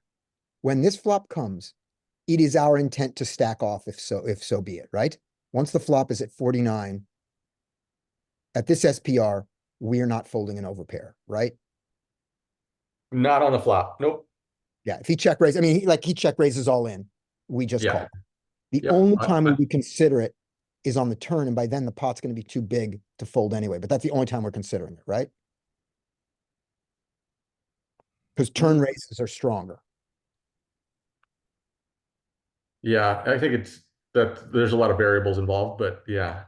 Yeah, but our thought is we're not, our thought is, I mean, maybe if a jack comes, but we're not trying to, we're getting all in. Okay, SPR is 1 right now. yep. So you go for 3 streets with this. I did. Okay, he folded. Yeah. Let's take a look. Let's see what they're doing. Yeah, okay. Yep, he wanted, he had 2 backdoor, he had 2 overs and 2 backdoors. He didn't hit any of it. It was over. What about checking the turn?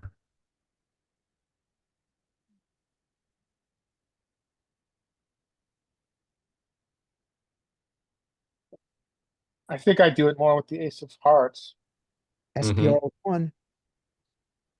Yeah, I like that because of the ace of hearts is what I was getting at, Larry. I like it a lot. And I think that actually, you know, if you're going to think that far ahead, I'm not this good a player, but looking back at it, I can say this. Take your flop bet, push it up 2 big blinds. Here. And you'll see why. Go to 11 here. And now your SPR is slightly less than 1. Now check, and now your river looks flaily. Yeah.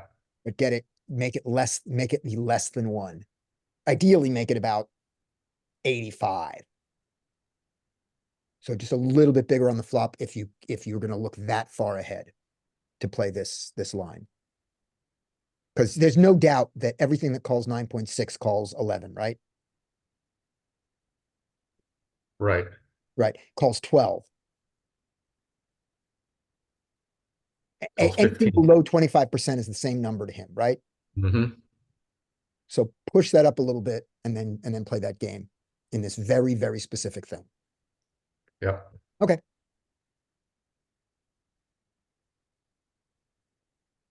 And you overly incentivize his bluff, which is great on the river, and you're in position. And you overly incentivize his bluff catchers because he put you on ace king. So that is the last hand of that table, and that was the last hand of that session. Nicely done. GG. Thank you, sir. So thankfully for me, there was that one spew with the 6-4, but nothing that stuck out to me. The queen jack fold and the big blind. If you were to like have a takeaway, I don't know. This seemed like a decent session. Maybe I ran good, whatever. I got good cards, but Yeah, I mean, the most interesting hand to look at, or I think, obviously, were the bluffs. He only really pulled one aggro bluff, and that was at the beginning. But other than that, I thought it was solid play. Yeah. From my perspective. The number of things that we had to criticize was pretty surprising how small it is for that many hands. So that was great. good.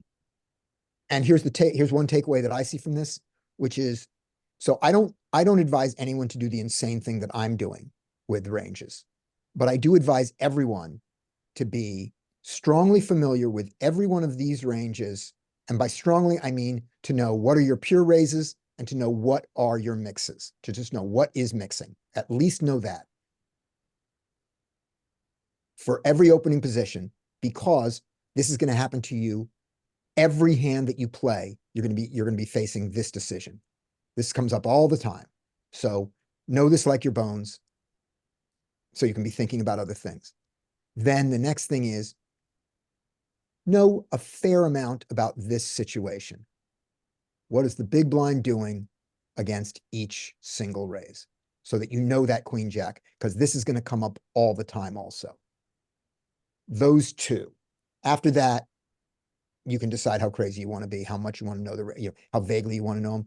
But those two sets of things, opening ranges and big blind responses, are the most important thing in pre-flop poker, I think. Next to that is button responses. Agreed. And then next to that is everything else. I Uh, highly recommend anyone that's like watching this to, do this. I think it's very valuable. I loved it when Sixes did it. I had the opportunity to give him 100 hands and we went through it. I mean, I just think being able to do this is just a huge, learning experience.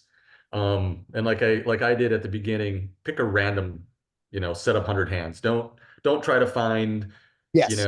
where I had a lot of I mean, I guess if you want to have a lot of hard decisions, that's good too. But to be able to just see, raw sort of play, almost like a play and explain, where you're just seeing every hand and you see what you're folding, you see what you're calling, you see what you're raising in spots that are seemingly, mundane, right?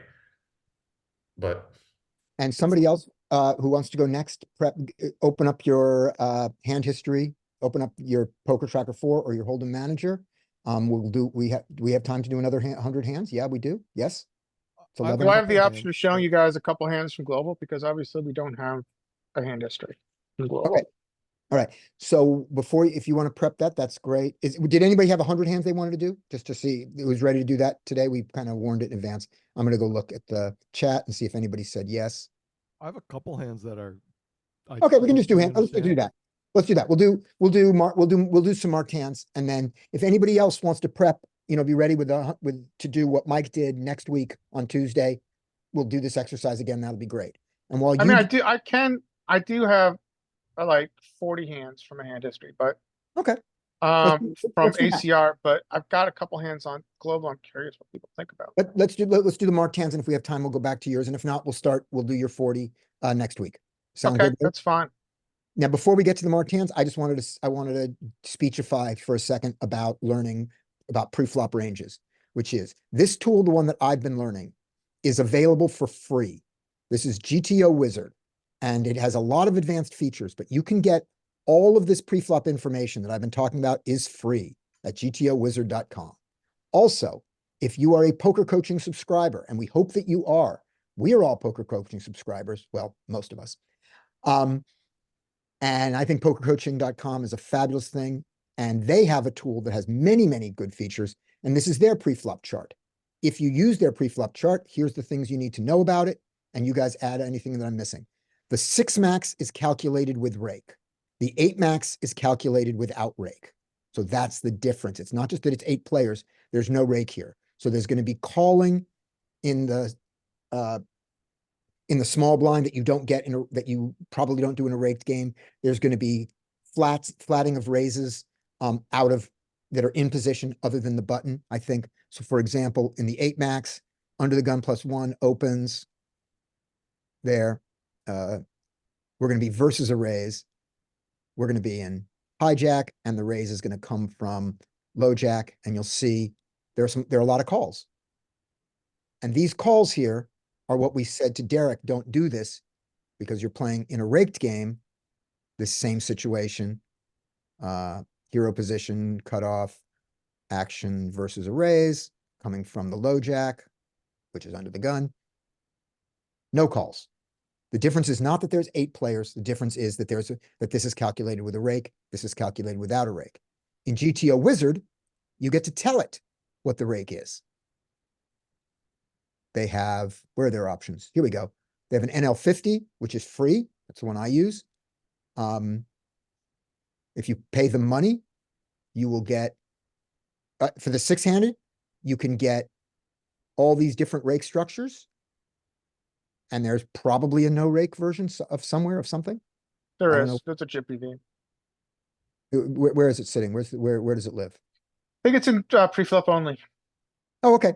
Let's just take a look at that and then we'll move on. Change.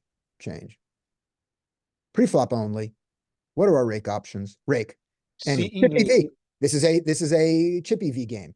And when you get no rake is when you're playing in a timed game, there's no rake. When you're playing in certain at a home game at Friends, there's no rake. If you're playing a home game in New York where it's like a real money game, then the rake is huge. And things like that. So let's take a look at our little theory. There's a raise from under the gun. And now look at all the calling without a rake. Look at all the calling. So all of that information is available for you from GTO Wizard for free and from pokercoaching.com. If you are a member, pokercoaching.com is highly affordable. We highly recommend pokercoaching.com. All right, let's look at some marked hands. But right. and anything else in that that I needed to correct? No, excellent summation. That's all true. Okay, good. They should give you a couple months free for the salesmanship. Absolutely. They Really? should. Yes, yes. Absolutely, Pokercoaching.com. they should. Come Please on, extend JL. my 5-year membership that I think I paid for, whatever it was. And GTO Wizard, answer my questions as to why your pre-flop only and your post-flop included are different assumptions. What are the different assumptions? And why did you make different assumptions for that so that we couldn't compare the two? Yeah, WTF. Yeah, GTO Wizard. WTF, which is the wizard thinks Differently. fine. WTF, wizard thinks fine. Sorry. All right. And let me get out of Zoom here and give you the screen. All right. It's up to you, Larry. So I got, again, we'll go around and we'll shake hands. And if there's more time at the end, I've got a set of like 50 hands we can look at. But I had a couple questions. I think this is a really interesting implied odds place spot where we're facing a bet. And I'm curious what our student of Nuffle would do here. Mike, you still around? Yeah, yeah. Okay, so cut off hijack, low jack. This might be a little bit early. Nope. This is not early. Okay.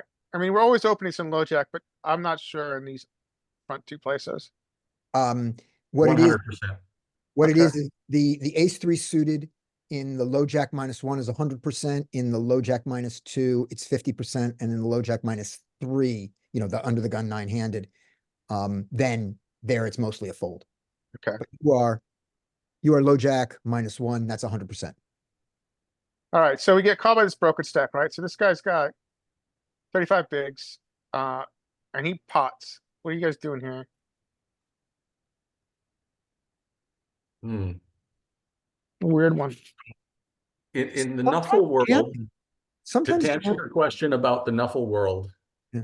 I don't know that this would apply to a short stack like this, so I don't know if I would apply Nuffle here. And Mhm. this is almost a pot. I think I would just flat. I think I would just call here, which would be Nuffle approved anyway, but In Nuffleland, there are no imposition raises on flop, right?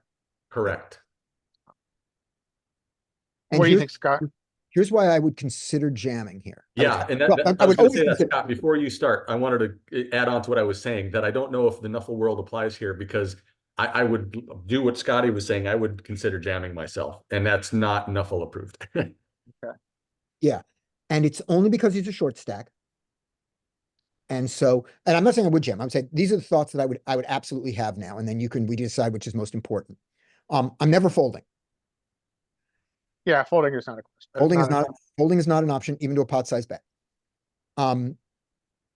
When I call the flop and do not get a deuce, an ace, or a heart, a deuce, a 5, an ace, or a heart on the turn, I have to fold some hands to his jam. True. And maybe that's right. But when I jam here, he might fold something, and I'm never getting terrible odds because We're fully realizing your equity. I've got 12 outs. I assume my ace is good. Yeah. And if my ace is not good, then my backdoor straight adds in an out over two hands, right? Two things. So at around 12, against his made hands, I'm about 50% to win by the river, 48, something like that. So 12 outs?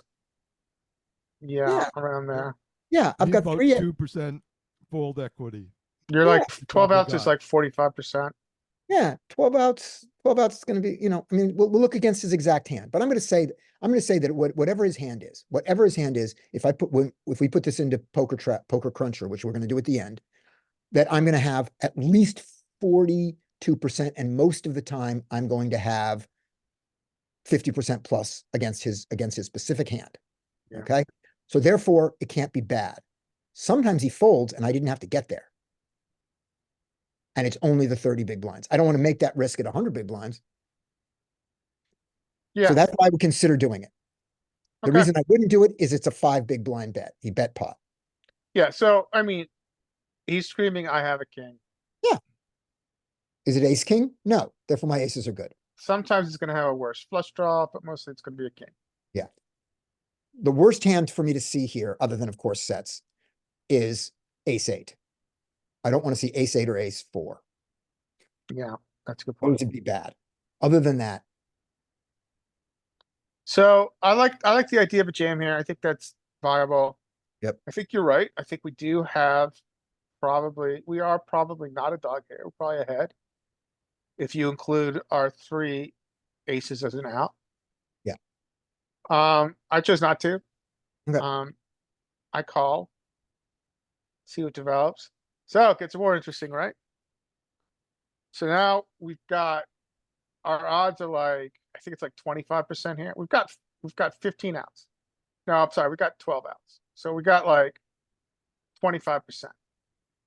we probably have, the aces are still probably good. So if you include the aces, that puts us up there, right? Yeah. It's 18 outs. So that's 18 outs. So that's like 36%. Right. 36, 38. And what does he do? So he shoves it. Now the question is, are we getting odds? No, So- he pots it. He doesn't shove it. Yeah, he pots it. We've got the, yes, we're getting odds. Okay. So I did We not have think we had implied odds here. And we have implied odds. We have another 13 behind. So I didn't think we had pods here. I folded, and I think the mistake I made in the game is that I'm not including my 3 aces as outs. Yeah. If you include the 3 aces as outs, we get there. Because then we get to 18 outs. Yeah. Assuming I am not double counting the aces. No, I'm not, because we have the ace of hearts. Mhm. So yeah, so we get the odds here. So And you're also assuming that they don't have sets. So, you know, you're not necessarily gonna have all 18 outs here. yeah, Where did we get 18, by the way? We got 9 I'm counting plus 15 outs. 3 aces plus 4 5s, right? so open-ended Five. straight 3 draw, fives. flush 3 draw. fives. Well, inside straight draw, flush draw is 12. Well, I mean, No, maybe it's we 15. only have a gut It's shot. 15. It's Yeah. 15. Yeah. Yeah, it's Yeah, I 15. thought 18 was a little too high. So yeah, 15 outs. And assuming that he doesn't have a set, you got to kind of discount your 15 outs there. So we're getting right on. We're getting essentially right on the odds. And Right. then if you include the pot odds, I mean, if you include the implied odds. sorry, include the implied odds, I meant, maybe we got it, because we're right at. Yeah. 33%, and our assumed equity against the king is like 33%. So this was my point on the flop, which is that against a pot size bet, we can't continue without an ace, a deuce, a 5, a 3, or a heart. But with one of those, we can. Okay. But if he jammed, we have to fold here. Okay, so here you're just calling, right? And just try to realize it. Yeah, yeah. Okay, I think that's a good play. All right. Yeah, I All think right, so. let's This is steal a the screen tight for a fold. second. Good. Let me steal the screen for a second, and then we'll go Sure. to your next hand, unless somebody else has a marked hand, which is, okay, so here we are in Poker Cruncher. We can't do the thing that I wanted to do, which is get to the river and see how we were against his actual hand. But No, the sorry. board is 4 of hearts. Oh, sorry, King of hearts, 8 of diamonds, 4 of hearts. Okay, so let me clear this. I just have to give him a hand here real quick so I can get this in. 4 of hearts, King of diamonds, right? Okay. and, It was the Well, king of hearts. oh, king of hearts. Okay, let me do that. 4 of hearts, king of hearts, and 8 of diamonds. 8 of diamonds. Thank you. Okay. Nice memory. So let's do this now that I get rid of this. Let's give him a really quick range. He's got all the sets. He's got deuces. I'm sorry, he's got 4s. He's got 8s. He doesn't have kings. He's got a bunch of kings here. Bunch of kings, right? Just a bunch of kings. He's got some 8s. He doesn't have ace king. He's got all these 8s, right? Including that 8, that really bad 8. You've included some queen and jacks in there that I don't think he would necessarily have. Oh, you're right. There we go. Okay. So this is his value that we see there. He called from the big blind, right? Yeah, king Yeah, I 4. flattered for the big blind. Right. King 4 suited. Got that. King deuce. Give him all this for his value. Then he's also got, what else? So he's got all this, right? Ace- Could he have ace king? No, he raised his ace king. We're simplifying. Okay. I don't need to give him any ace king for this because Do there's we a, want to give him any suited eights? yeah, give him Yeah. suited ace Like that he suited played. 8x, like ace, not like, yeah, give him the suited variety of 8x. Oh, here. All of Keep these. on going, yeah, Right. All these. keep on- eights. yeah. Okay. Now, and this is only what he put pots with because he's got all this other stuff here. Okay. He has not potted a bluff yet. Okay. Now he also pots these. Yeah. That he didn't choose to raise there just for fun. He does all that. Now give him some heart bluffs and then we move on. That seem right? Yeah, let's see, yeah, and then we gotta give him some heart bluffs. Right. He's not gonna bluff. He's not gonna pot 6s, 5s, 6s, and 7s, we don't think. Yeah, we can leave those out. Okay. So this is in there. So now the way we do this is, do you say it first? I think we have to go like this and then click on it. And you have to do it that way. There. So that's some heart bluffs, and let's see if it gives it to me the same way. And I got to do it each time. Hearts. Maybe that does it. We'll look at the range. Hearts. Yeah, that, now you got There's the a bunch of heart bluffs. Okay. Great. Now let's just look at this range and see if it indeed is what I just said it was. Oh, I haven't put it in. Oh, it's in there. Where's the suits? There we go. Well, the first time you did it, it had all the suits, but the second time Oh, you did there's it, the it had hearts. the hearts. Oh, there's the hearts. Okay, yeah, we got a bunch of hearts in there. Great. All right, let's run it. We might be generous with the 8s. But yeah, for the 50% there. Okay, what do you want? What do you want me to take out? make the 8s suited. Okay. Oh, these 8s, they are all Yeah. suited. Like just like hearts and I guess they Oh, can't have 8 of hearts. Okay. All right, just give them the 8. Just give them the 8 of hearts here. Okay. So like 8, now- yeah, 8, 7 of hearts, 8, 6 of hearts, 8, 5 of right, hearts. there we go. You got it. That's yeah, Hearts. there you go. Okay, there we go. That's hearts. Run it again. We don't care. Because those all, they didn't change anything. Yeah. Give him the ace king. Give him all the ace kings. We don't care. Interesting. What else you want to we- give him? Uh, Take some out. Take out a bunch of bluffs. Take jacks and 10s out. Take jacks, Jack- 10s, 9s out. A bluff. Oh, jacks, 10s, 9s. Jacks, 10s, 9s. I'm gonna leave out the bluffs that I did there. I took out bluffs and jack 10 9s. Went down 1%. Take out all the heart bluffs. All of them. Now you're a dog. Yeah. This is against his pure value range. Yeah. There's not a bluff in here, and you're at 42%. Okay. Now just for the sake, since we're here, you want to give him the turn, see what our equity is on turn? Yeah, equity on turn's not so good. Okay, turn was the Two of spades. two of spades. All right. Two of spades. Shut up, you. Two- I have to do it this way. I have to go. Oh, wait a minute. If I, does it get, got yeah, on. back there. I got it back. There we go. Okay. Two of spades comes on the turn against the same range. Remember, there's not a bluff in this range. Yeah. This is pure value. 31. Yeah, 31. So, I mean, we're getting odds to call, which is what you said. Right. You're down 2%, but you have implied odds left. Yeah, well, yeah.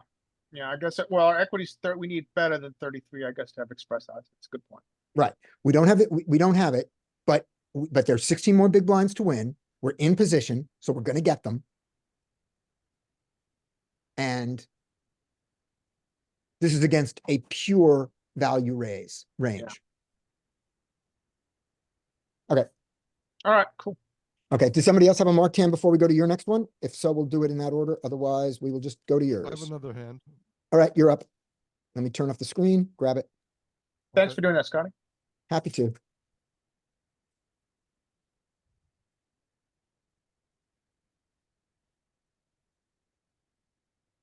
Okay, so tell me when the screen comes in. I think you're gonna have You got it. bandwidth issue, but we can see it. Yep. Ace king suited. Okay, so this is Niagara. I've recently moved to this table. This is the setup hand before the hand that I want to show you, just to show something that went down between us before. The villain has like 600 big blinds, and I have about 5. The villain, I caught the villain bluffing twice, and this is so the villain calls, and so I bet, of course.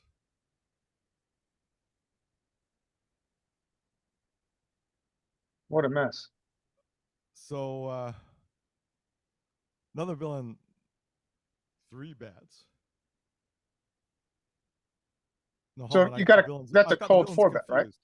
Yeah, yeah. So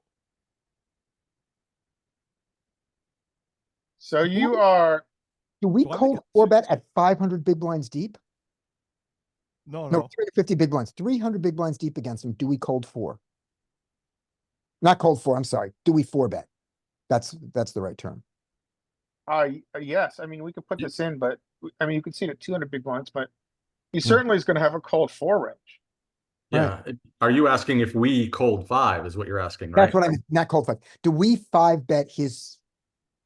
Okay. No, yeah, he we called the should, we do 200. have a range, but we are in I- position. Okay, I missed one thing in the pre-flop action. Did we just open ace king suited or did we three bet ace? Or We did we? squeezed. Okay, so it went limp, 3 squeeze. bet. We 3-bet ace king. No, we opened the ace king.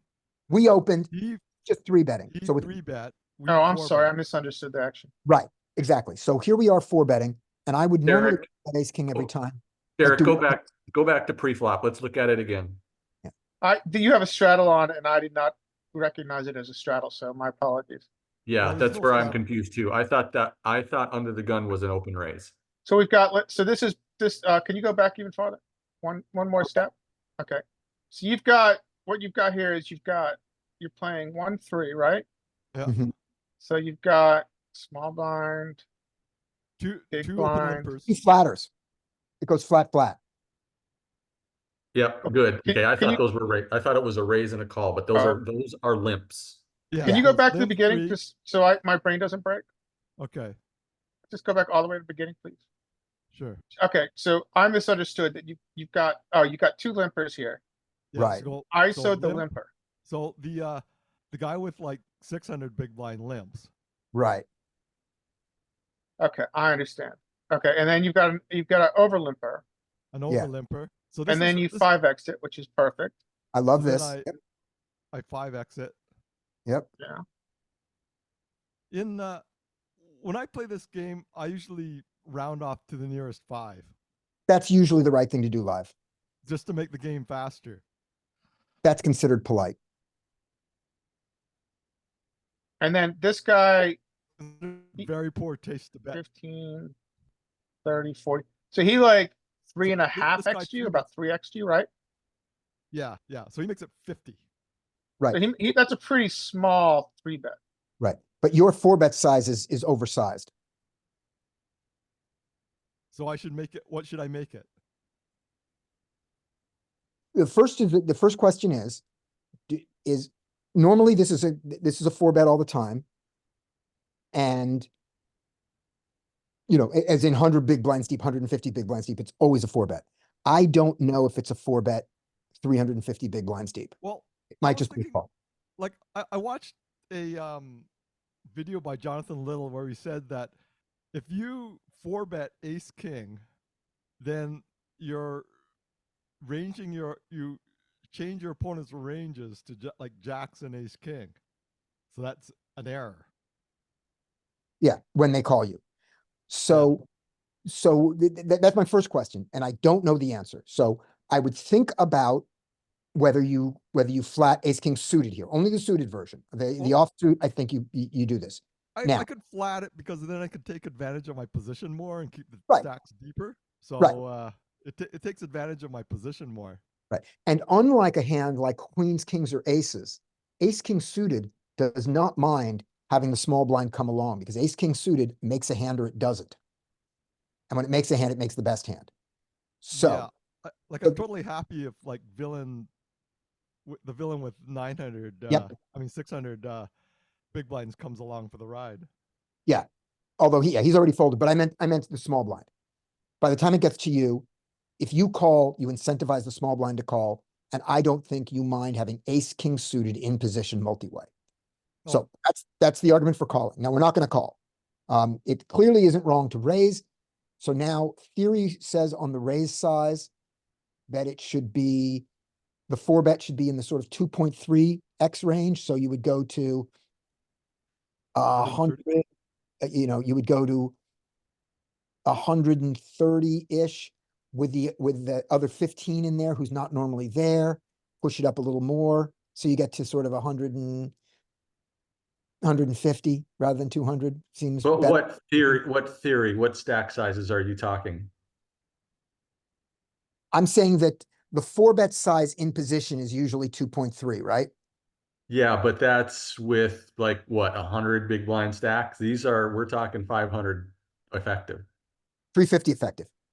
So I'm looking Okay. at 300 effective in Wizard, and it's about a 2.34x. Now, obviously, it's not the same as this because we've got very weird action here. So But the it small uses blind about a doesn't pop. 2.3. Can the wizard give us a call from the small blind and then a raise from the big, ignore the 2 limpers and just give us, go 300, go 200 big blinds deep because, Does it have a flat after a 3-bet? Is what you're asking? share your screen for a second. Okay, sure. So stop sharing your screen there for just a second, Derek. Okay. I was asking after the small blind calls and then the big blind 3-bets. Yeah, do we have any calls there? Do we call with ace king suited and what's our size? Those are my questions. Okay, stop sharing. Is that work? Yeah. Yep, All right, can you guys see it? we will in a second. Yep, there it is. I see it. So this is 300 big blinds deep. There's no under the gun raise. That changes everything. Under the gun is not there. Well, we had a limp, right? So we're Right. So we this have one's to, limp. no, fold your under the gun. And we have to simplify to this. Button raises. Small blind calls. Big blind 3-bets. Back on the button. There's our calls with ace king suited. Oh no, back on, no, go to Sorry, button raise, call. Oh, And then the here it is. button- raise, and now click on that button right there.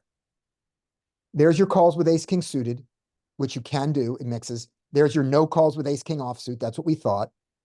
And the raise size is to 67, which is 2 point, let's see, 54 and another 13. Yeah, 2.5. Okay. That's with the caller there. So that's your size. So three betting was fine, but your size should be was much closer to 2.5, which in this case is 125. So you're right. I just thought this might be a little more realistic because we were ISOing limpers. So then as an example, obviously we can't have a call here now. Okay. But if this guy raises, well, this just reinforces the point we're making.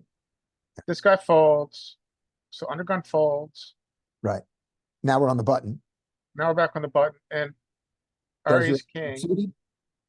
There's is more it's calls raising than- to 92, which is like 2.3, 2.5, right? Smaller without the limp. Yeah, but it's like around 2 to 2 to 5. Yeah, Yep. like 2.1, 2.2, almost a click back. And the reason it can be so small is because you don't have the extra money from the small blind. Or in this case, if the under the gun had called. Yeah, Okay. but it Right. does get calls here, which are important to see. All right, thank you, Derek. I'm handing it back to you. Okay, good. Okay, So- I'm gonna grab the screen again. Grab the screen. And by the way, this difference is not critical. I think choosing to raise the ace king suited is fine, and the size you raised to is not GTO optimal, but it's certainly not dumb. Okay, I should note that the villain is about 500 big blinds. Oh, it says, Because he shoved 900 on the flop. oh, okay, so the numbers there are wrong. Okay, good Yeah. enough. Just, Right. okay. So he calls. He Right. flat calls the 200. Yep. We can't see your screen yet. Okay. So tell me when you can see it. Okay. I probably shouldn't be sharing a 4K screen. Maybe I don't think that's what it is. I think it's just, I think your upload time, your Yeah, I think my upload upload time might be a bit short. Yeah. So just tell me bandwidth when is a you little see it. bit tough. Yeah. You can also, instead of sharing screen, you could just share application. That might help, right? You have two options. One is to share your entire screen, but there's another option, which is just to share that only Okay. that application. And that might help. I'm gonna try sharing a different screen and see if that works. Okay. Okay, so I'm gonna try choosing a different screen to share, and then moving it's my working. active. Yep, we can see it. Okay, can you see this? Yep. the We see see your your we see screen. your background. Okay, so We don't see the window to that smaller 1K screen, and then Yeah. that'll be less work for the little bits to move. Yep. Okay. Good. Now we got to resize it and we're good. Okay, there you are. Okay, got so that's probably working better. Okay, Yep, so that worked. the villain actually has like 900 back, Oh, okay. not like 300. Okay, Okay. I made a mistake there. So he flat calls. No, it's 900 cash. You're right. He has 900 cash. He has 300 big blinds. You're right. You've got it written as Yeah, 900 so bucks. there's still 300 big blinds. So Yeah. yeah. So before I can do anything, he donks 900 into the pot. Right. And that's his jam, right? Yeah. So I just assume you have no sets in your range. Yeah. But you don't have the, I have a queen. I want a queen here. you want a queen. You have at best, you have 10 outs at best. So you Yeah. just spent essentially 200, he just donked over 200% pop, right? Yeah. Fold. Yeah. So Yeah, so whatever, he got it, right? He's not scared of your aces and kings. And he might be just suiciding it with combo draw, but I think he just fold. You have to fold. Yeah. So I say to him, I hem and haw because like what are you doing donking Yeah. 900 here? But eventually I fold and he shows me queens. Okay. Good fold. So that's kind of set up for the hand that I really want to talk about, which it happened like Oh, he had queens? about He had 6 hours queens. later. Okay. What? Yeah, he showed queens. He had queens. So he has, so 2 of your outs are dead. Yeah, You have 6. So you have a total of 8 outs. yeah. And you don't have 8 outs. Yeah, you have 8 outs and he has a re-out if you hit 2 of them. Yep. Yeah, So got it. so I fold that. But Yep. the really hand that I want to talk to you about is this hand that occurred later with the same villain. Okay. It's about 600 big blinds deep.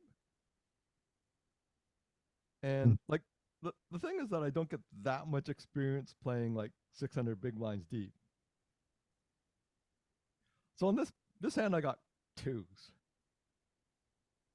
And I'm on the button, so of course I bet. And you know, big blind calls, he calls. And then I flop bottom set.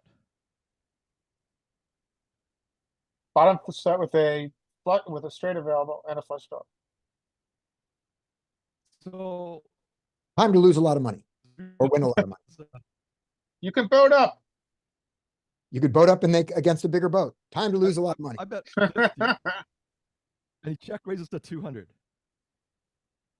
That really sucks. So So if he has 3-6, if he has 4-5, 3-6, you know, or set of 6s or set of 3s, Yep.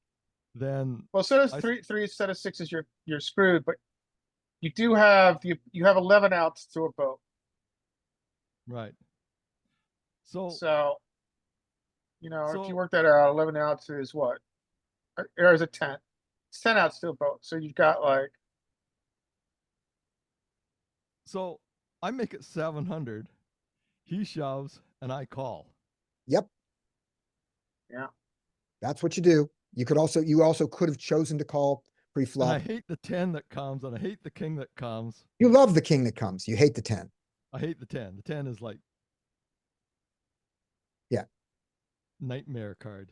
Yeah. You can have pocket kings, but whatever. Yeah. So I don't know if I played this right. The villain didn't show me his hand, but just mucked.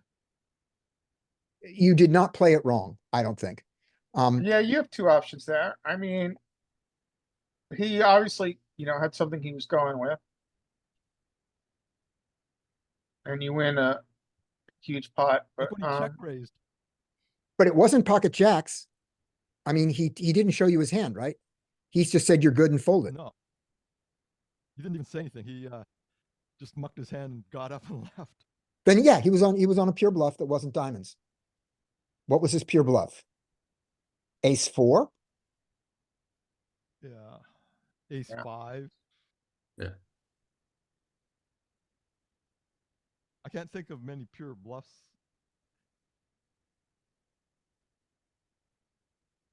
And like I wonder, So there's is gonna that be a right? Is the $700 bet right? There's Well, gonna be a strong overkill. argument for just calling in position on the flop. Just call his because if I back it up a bit,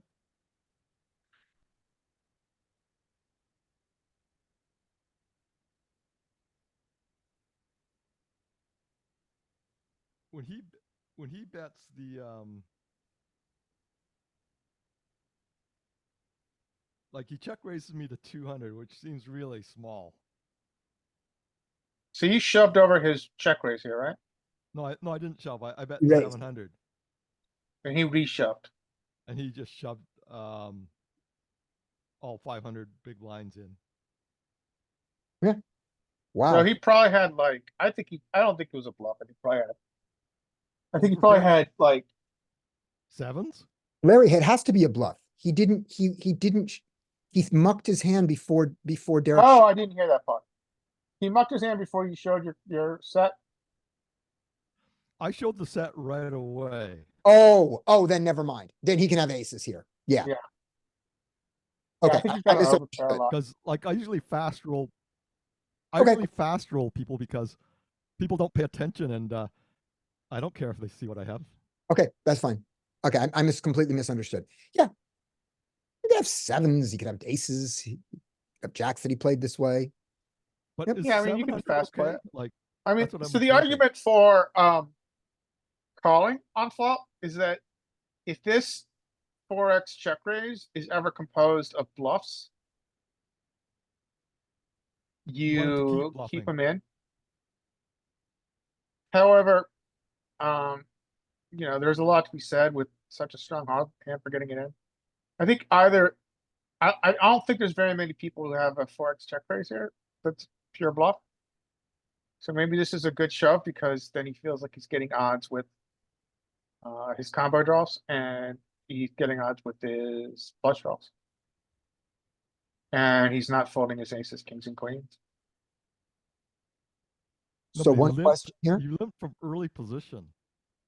Oh, he open limped to Yeah, get he it. open limp for 3. Okay, he can have sevens. He can have ace six. You could have 3-6, I guess. He can have three six. I don't think he does, but he could have it. No, I don't think he does either. Yeah. You could have 7s. Right. So before you do your re-raise, we keep talking about what you're going to get from the opener, from the open limper, but also there's a big blind there. Do we Yep. want to incentivize the big blind to come along? If he has diamonds, we want him to fold them. And maybe our raise is so big that it makes him not want to play his diamonds.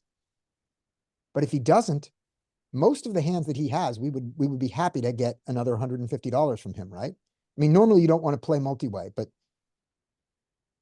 do you want to play multi-way with bottom set on this board, buddy?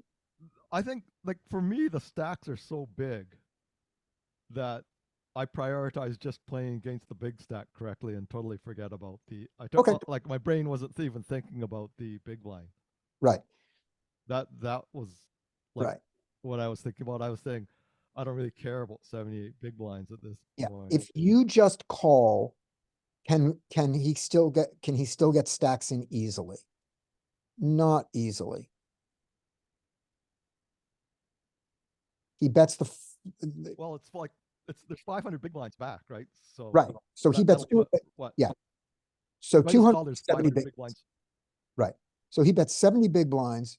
You call 70 big blinds, and there's what's in the pot before this? Nothing. There's nothing in the pot before this. Okay.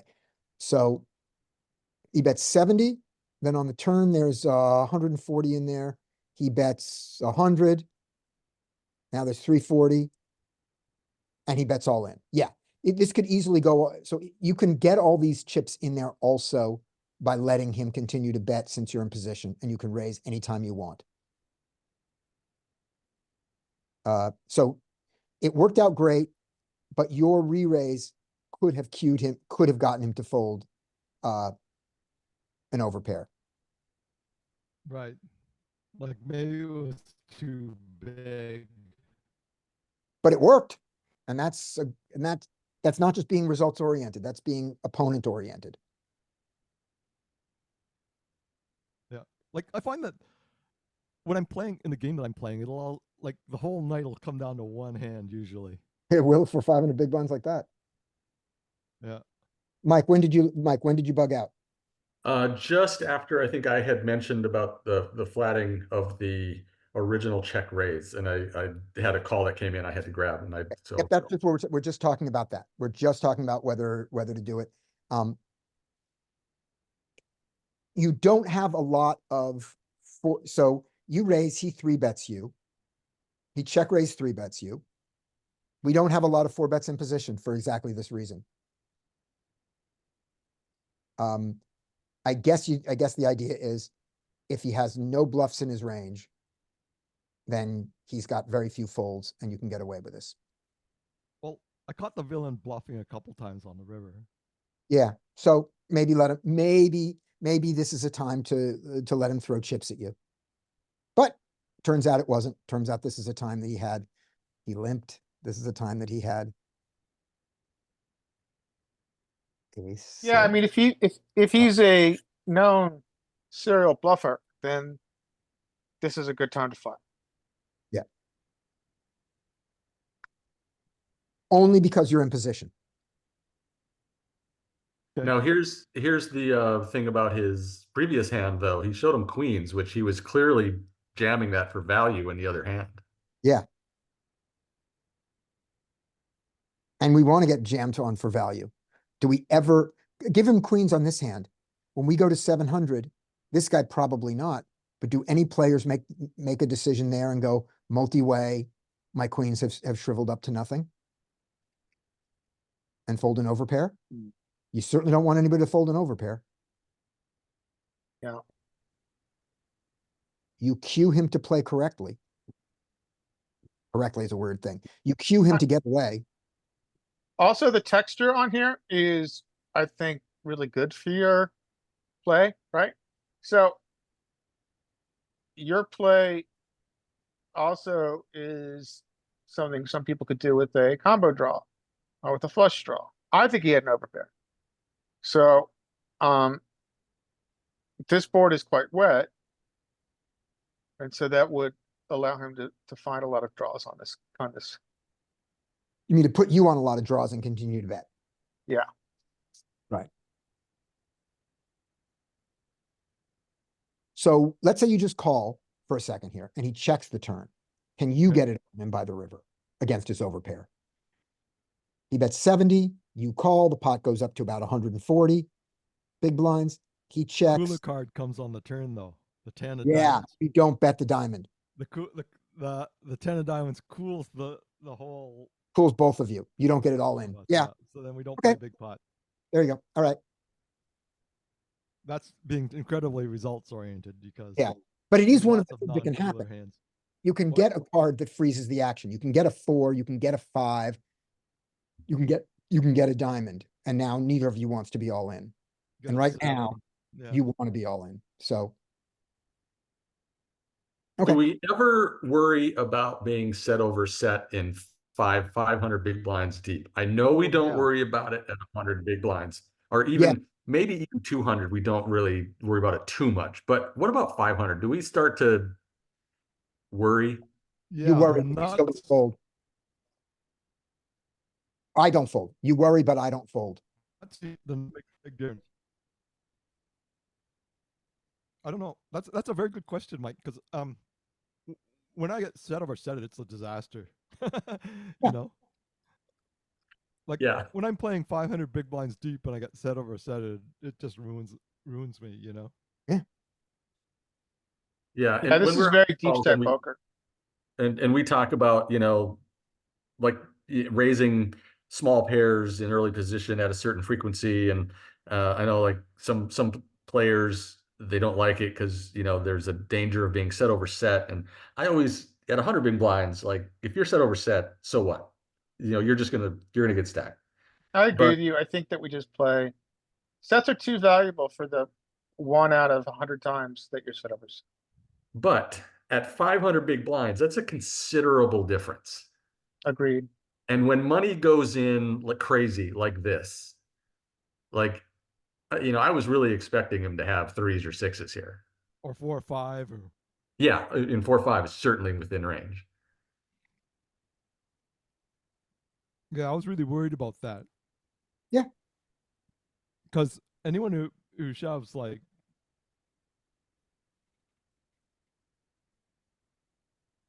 $400 in the pot. I don't know.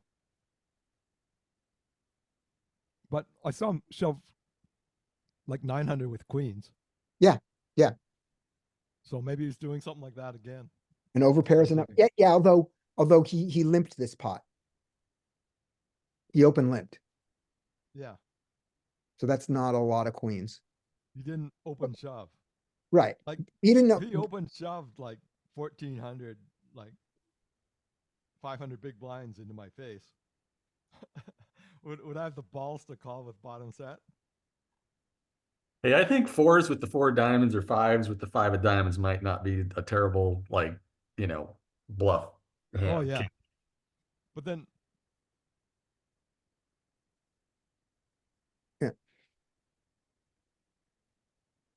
Okay. I don't think we have anything else intelligent to say about this hand other than there's a lot of I don't know at 500 big blinds from this tape. Yeah. We need somebody else to help us. We don't have a lot of answers at 500 big blinds. yeah. But we do have the answer that we like, that sets are good and we don't want to fold sets. Right, but I think Mike's point that bottom set loses some value because it's not the nuts. Like Jonathan Little says, when you're playing deep stack, the nuts is like than that. Yeah, yeah. More so than 100 big blinds deep. Yes, yes. So I'm not sure how to learn to play 500 big blinds better. Neither am I. Because if you play like 1-3, then this stuff comes up like regularly. Get smarter friends than us. Okay, like this friend group has really increased my poker like. Yeah. Or because I never really had people to talk to. Yeah. And so like having the community is huge for me. So I really appreciate you guys. Cool. You're an asset. All right. Let's look at another hand. And by the way, Could if my internet connection cut out and all you heard was me say you're an ass, I'm okay gonna with it. try. How do I just Uh, unshare. don't turn off share? Like that. You do that. Okay, now Okay. somebody else can share. Can I show a hand, guys? Yep. All right. Unless anybody else has, I already had one, but Yep, go. Somebody else. Derek, there is a deep stack subsection to the advanced cash game source that you can look at that talks about specifically deep stack play. Okay. That's a good place to learn it. All right, That's so and that's on a course on pokercoaching.com. that's right. So this is, am I knitting it up? This is a, am I knitting it up hand? So we raise. Get flatted. Interesting flop. I mean, multi-way, we're gonna check this is pure with this texture. Can we all agree with that? I certainly am. 100% check. 100% check. And if it gets bet called, you fold. Yes. Now we get interesting two pair. Mhm. Now what are you guys doing? Bet. I don't know what I do. Let's see what I do. So I bet small. I could have bet probably a little bigger. DTO calls this a pot size bet here on the turn. I don't know if that's I don't know if that's right, but I've been DTOing it up in this situation for the past few weeks. Okay. I'm closer to pot just for that. The fact that the flush comes in pushes you down, but then again, charge a singleton spade. So anyway, you get called. So then we've got a flop on board. I'm sorry, flush on board. Got 4 to a straight. And we've got 2 pair. Yeah. Is this a value bet? No. No. Is this a check? Yes. Check fold to a normal bet. Yeah. I check consider that a fold. normal bet. So you're gonna Oh. fold here. No, Uh, that's not big enough. Who's gonna fold? Who's gonna call? I'm I calling. think I'm folding. Okay. I don't think this is enough. I think we're getting pot odds, right? So this is like a half pot bet. So what, we need to win 20% of the time for it to be 30, 33. No, 30 is 33 pot. is pot. Half size is 25. Half Oh, size right. 25, Yep. yeah. Yes. This is just over half size, tiny bit. Yep. So yeah, so I think this is far enough on our range to call. So I played this well then. I was afraid I was knitting it up. And I was afraid I was knitting it up because this guy was slow playing ace king. So I was afraid that I was knitting it up, but I'm not knitting it up. This is just a call. And Okay. and if you play differently, you make no money. True, it's hard for him to call, isn't it? He can't really call anything here, can he? Right. And if you bet, what size were you in a bet? You were going to make a blocker size bet, right? Yes. Right. And if he decided to, well, he has an ace, so he's going to call your blocker size bet. That's smaller. Yeah. You bet So, bigger. all right. So I guess the big question here is,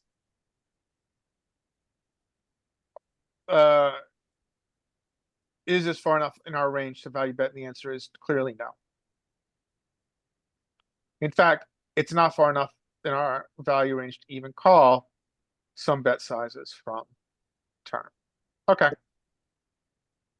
Cool. And we've established that I am a bigger nit than you thought you were. True. Right. And one other thing. Player ace king flatted ace king pre-flop. He did. He did not 3-bet that, which is not the best, not his most. Well, he would have won the pot because I would have folded. Yeah. You would have folded. Or a lot. even worse, it would have 4-bet bluffed him. Hmm. Alright, maybe that hand was quick. Maybe, unless, does anybody else have any other hands? Alright, I'll I show think- this hand real quick and I'll hand it back. Alright, limper, this is my ISO size, probably gonna be a little bit bigger. I might be making it smaller because I like my hand. But I Mike- think probably I should have gone a little bit bigger. And Mike, So you do change your sizes.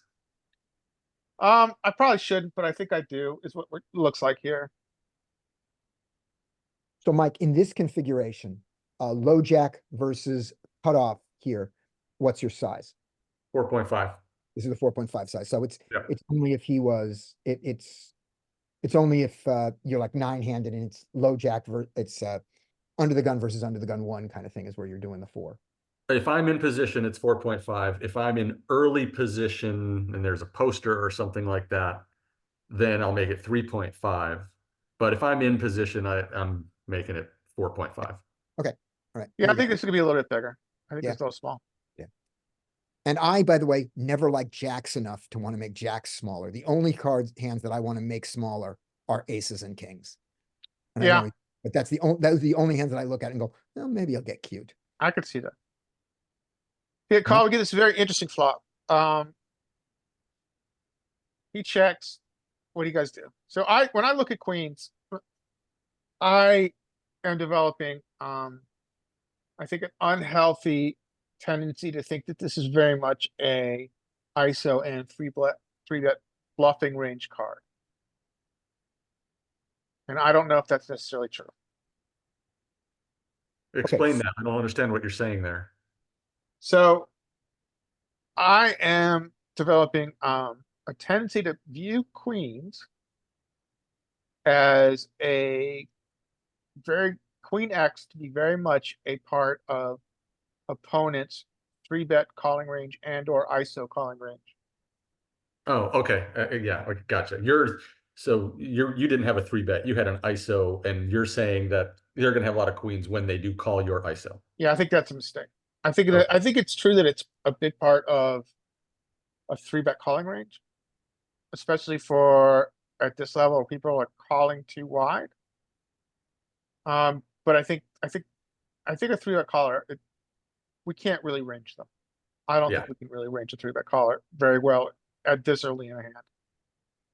So anyway, with that said, what are you guys doing here?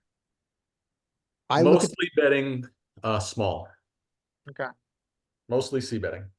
I don't I remember think- what I do. Get behind a check. I look at this board and I ignore my hand for a second and I ask the question, is this a big bet board or a small bet board? As the aggressor. And I think this is a big bet board. Two large paired cards and a flush draw. I think this board is a big bet board. Now, then I say, is it a range bet board? No. I look at my hand, I go, therefore I'm not betting big. Therefore I'm checking. That's my simplified strategy. I don't know if it's right. I take those 2 reasons you gave to make it a big bet board, and both of those reasons tell me to make it a smaller bet with higher frequency. Gotcha. Okay. For this particular hand.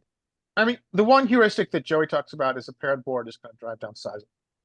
He has mentioned that. I'm not sure in this situation. But that's not true of paired aces, kings, and queens. So Yeah. don't make him the limper. Let's go the simplified. We're the cutoff against the big blind, just the canonical situation. We find our big bets in the aces, in the paired aces, paired kings, and paired queen boards, and the double Broadway boards, right? That's where our bigger bets, that's a lot of where our bigger bets live. Yeah. And the boards that we don't get to bet big that are paired are ignoring deuces, because no one has a deuce ever. 3s, 4s, 5s, 6s, 7s, 8s. Those are bets where it makes all our bets smaller. I don't think when you were saying we're in position button big blind and it comes ace ace X or king king X or queen queen X, I don't think those are big bet boards. Okay, I thought they were cut off. Let's check that against, let's do this hand, and if we still have access to the aggregated reports, let's look at it again. Okay. But we that can look was at where my aggregate. assumption came from. My assumption could be wrong, and that's Okay. why I'm thinking. All right, let's play the hand. All right. Now we've got a very suspect full house. Now this is where it gets interesting, right? he donks. I am unsure, Mike. This is a hand where I think I lost value. Just raise. You're raising? Yeah, I don't know. I mean, keep him in. I don't know. It's a weird one. Yeah. Gonna raise at some point. Now, what about now? Hey, Larry, I looked away. What was the flop action? What did you do?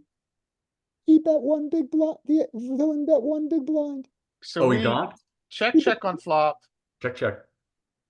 He bet, he one big blind donked. We chose to call. And he bets half pot. Do we have a hand that can raise? Yes. Yeah, yeah, I'm 100% on board with raising. And if What you get size and full do you bet, use? you have to fold. How big are you going here? 18 to 24. So like a 3 to 4x. That's me.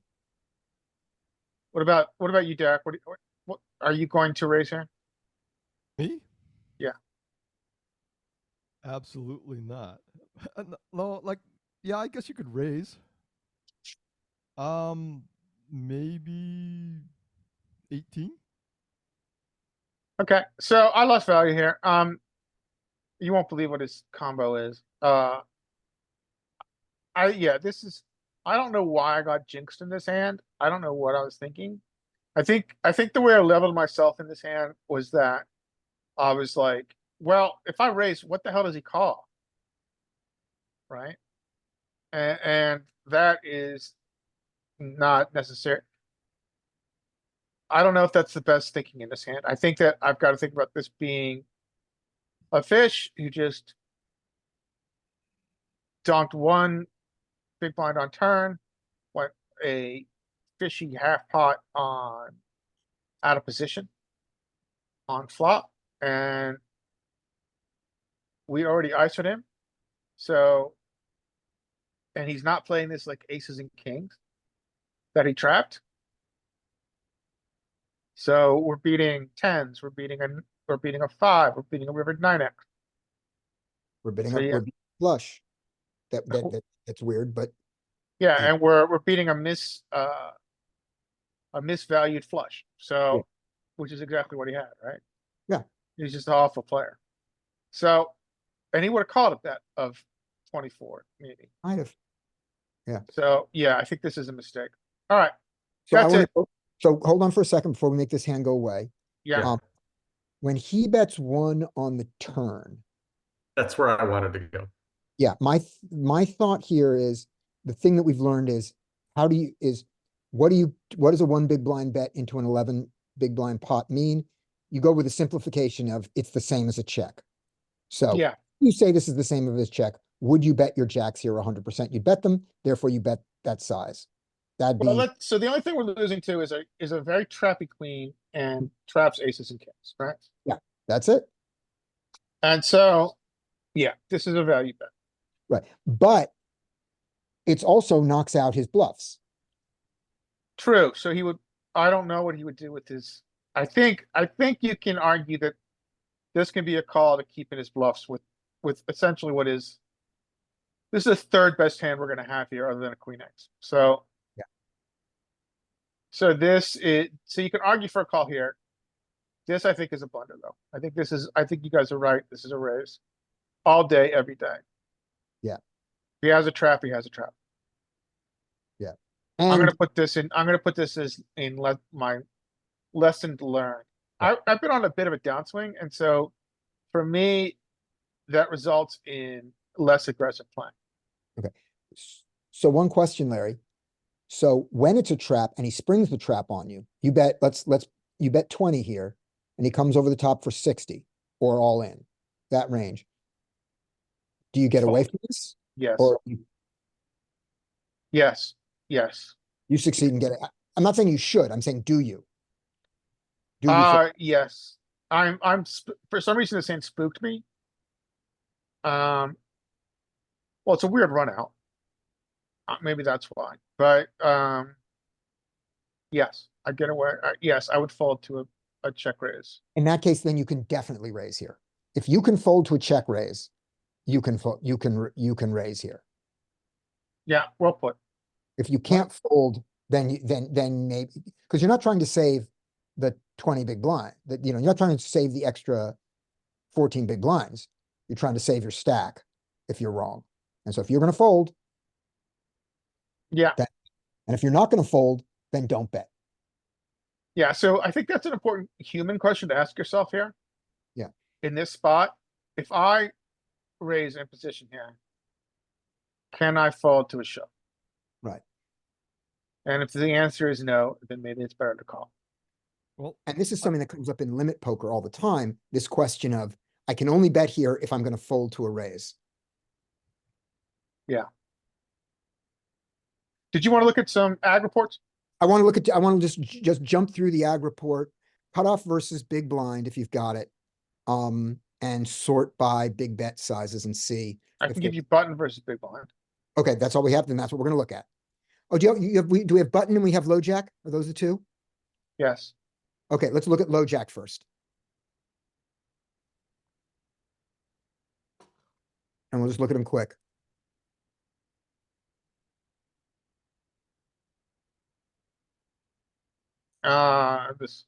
Wait on. Post flop included. 6 max, NL 50, stacks 100, general, G 2.5. Let's try that again, shall we? Yes. Let's Hit roll more the dice. Yeah, there we go. We're already there. So raise, call, big blind check. All right, here we go. Developing disciplined folds. That's an excellent idea. Okay, Okay, so here you are. You want to look at, I want to you want to sort look bigger at, bets. sorry? I want to sort by our 50s and our 75s. Okay. You want to sort by B50? Yeah, let's start by sorting by B50 first. Okay. And then we'll look at the B75.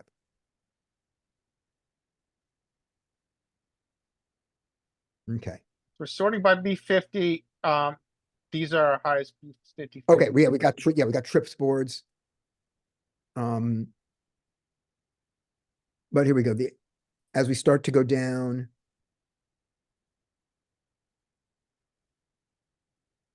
Are we looking for the paired boards? Yeah, and now, yeah, put up just paired boards, right? Let's see if they're jumping. Sure. All right, so I'm gonna clear this. Yeah. Go back to flops, Get in there and oh, you did the filter there, okay.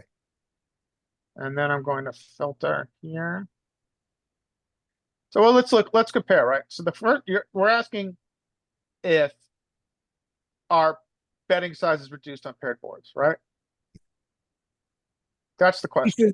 Okay, so paired aces, no, because he has lots of aces. Paired kings. Yeah, choose only paired boards. All right, well, let's look at the global numbers, right? So these are our global numbers here. Mm-hmm. So our global numbers are, we have I guess the first number to look at is we have 6.2%.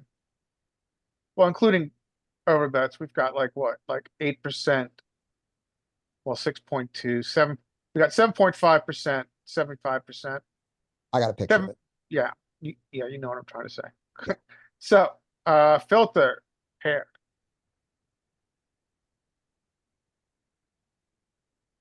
I'm just thinking. So it Okay. goes down. But we Yep. end up with a little bit more. So that's what, 5-6%. Okay. We still have overbets, it's just less. So as we look in the range here at the bottom of it, we get these peaks. So let's look at what those peaks look like. So aces has where's that ace peak? There's that one right there. What is that? Let's see what is that? Ace, peak? king, king.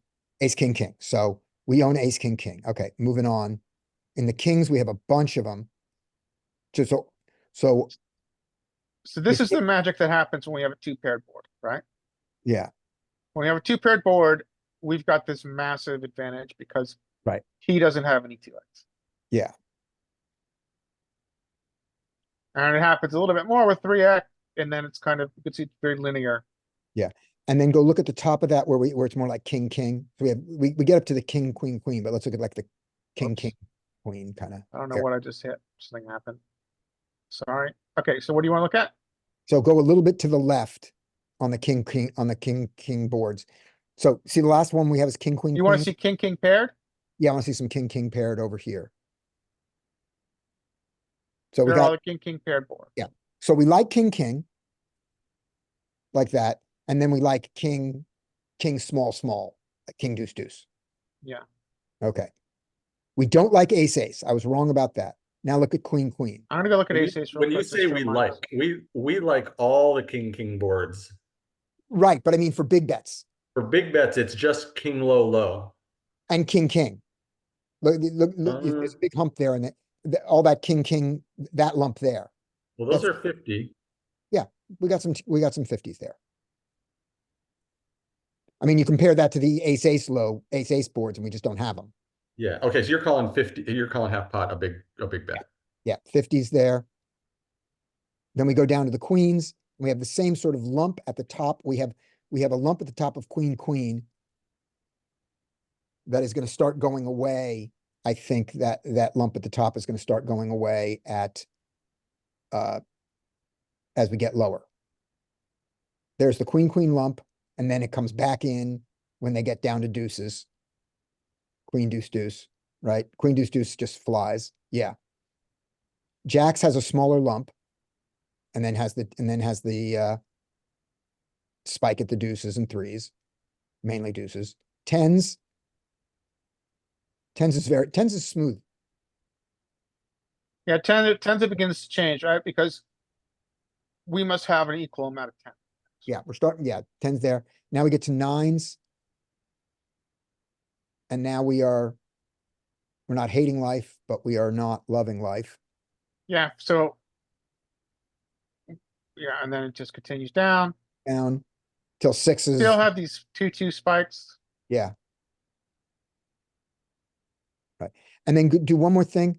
Go back to the king, king. I just want to see the side. I want to see the height of the hump. The height of the hump at kings is over 25%. The height at the hump of queens is also, The hump of king 2-2 you're talking about? no, the hump of king, king X. The king, king X hump is just over 25. The queen, queen X hump. Now you want to look at queens, right? Queen, queen X hump is a little spikier, but most of it is below that 25 with just a little bit at the queen, queen 8. You go down to the jacks, and I think now it's going to start not getting, it doesn't even make it to the 25. Then the tens is going to stay below.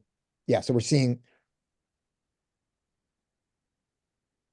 Okay, And then And- it kind of gets to this weird. yeah, So- okay. Let's look at this one more way. Let's look at what board has the highest. So now let's sort by equity. Mhm. This spot flops. Let's make the view equity, and then let's sort by imposition equity. Yeah. So, and this is on paired boards only. Yeah. These are our best boards, right? Which Mhm. is not surprising. Anytime we have these flopped ace eights, king, king. These are the best for us. Yes. We own Broadway and we own deuces with big cards. Yeah. Yeah, like ace deuce. Right. Ace deuce deuce. Right. Now let's go look just to balance out. What are the worst? So paired boards down in this region, which makes sense, right? Yep. 4-4, 8-4-4, like any of these low pair boards, we really don't like. And they're low paired boards with a low card. It's both that. They're low paired and the top card is a 9. Yes. That's important. Because when it's low paired and the top card is an ace or king, we don't hate that at all. True. Okay. So Alright. my statement that I made before was correct about the hand, but wrong about how global. I said ace, ace, king, king, queen, queen, and it should have been just king, king, queen, queen. We do not love ace, ace boards just for being ace, ace. Yeah. And, Yeah, and by we love, want it to be, I mean for big bets. We bet them. We have tons of equity, but we don't have but we don't have large bets on those boards. Well, yeah, I mean, we get like, so we have like 61% equity, so it's still a good board for us. But it's not as good as like ace king, which we've got almost 70% equity. We can bet range, but we don't bet big. That's the thing is they're range bet boards, so we don't bet big. But the queen board did push up our big bet size, and that's why I thought it was the call. And we can't run it because he limped and like that. Cool. Do we want to do another hand, or do we want to look at that one hand of? And by the way, I got to go at 12:15, so you guys can keep going. I can leave the Zoom room open. But do we want to do another? Does anybody else have a marked hand, or do we want to look back at that one hand from Mike's group that we said to mark for review? Whatever you, I'm happy to go over Mike's hand. Okay, Mike, bring that one up again. Ooh, gonna have to remind me. I know we You marked marked it, it but for review. You marked it in your solver for review. right. Let's So- see if I can't recall that. I forgot we were gonna go back. Let's see. Was it the third It was set of seventh hands? session. It was the seventh session. Of the day. That's where we found it, and I don't remember which table it was, but it was early on. Might have been the first table. 7. And okay, it wasn't the 6-4 hand, right? It What was might my have been. Did we what was my cards? take a look at the 6-4 and see if you marked it for review? It might have been the 6-4. I did, but I think I may have had that marked for No, review. I think it was that. I think it was the 6-4. It was, we were saying you needed these blockers and like that. It was that hand. That was the hand we wanted Okay. to look at. Like, what do you bluff Yeah. on that? I think it was that hand. Okay, got it. All right.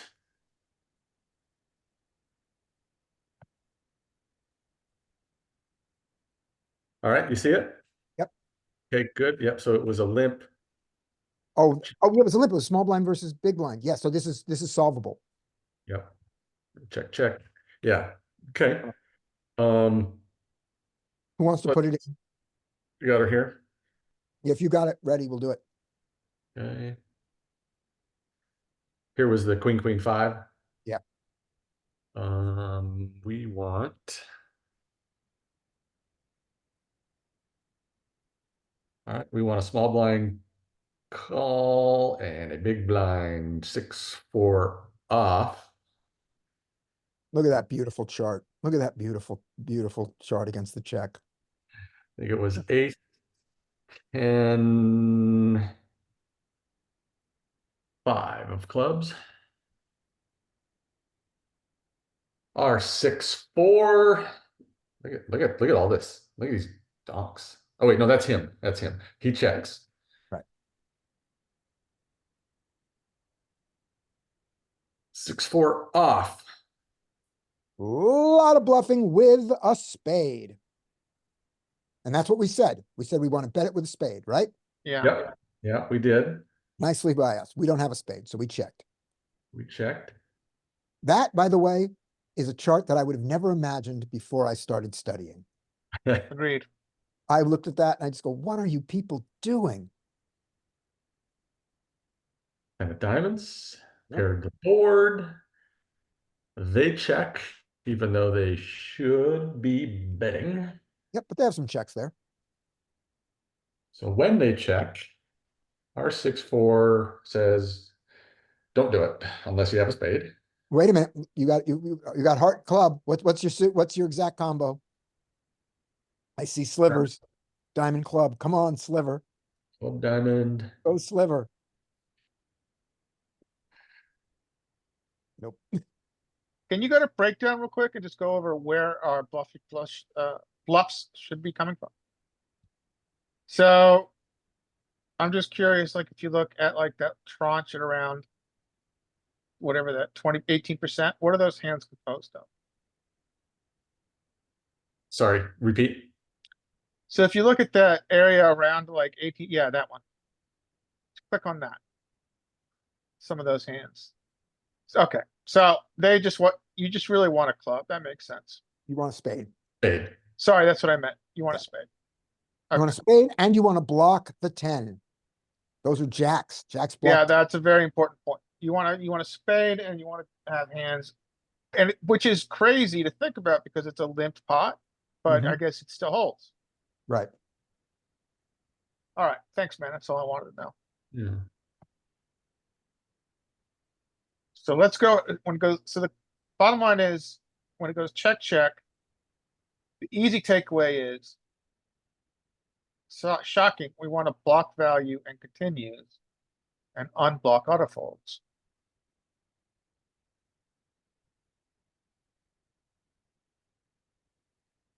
Yeah, and okay, so this is versus a small blinds GTO range, Yeah. which population probably doesn't have that range, right?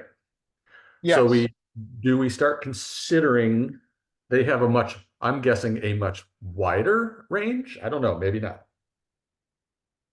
Cheesecake. I don't. Yeah. Who knows? I mean, what is a limping range? I Yeah, do not know. this is Thing what that I you're want- looking at for GTO, which most regs and GTO folks kind of just play razor fold, right? Now when you Yeah. get Yeah. Not very many people use a limping range. when you get a player that is limping a lot, you kind of assume that they're not going to have this range. You're going to have a lot more green here. So Agreed. the thing that I want to take a look at here is there was a 6-4 that bluffed. And you took it. It wasn't the right combo, but there was 6-4 bluffs there. Do they continue on this river against the check?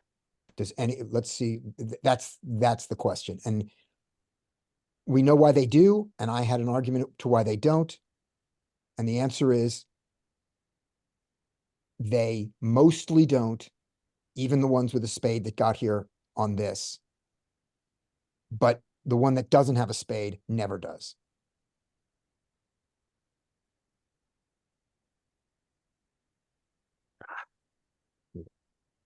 Oh, we weren't on the river yet. Sorry. I was looking at the turn. So this could be very different.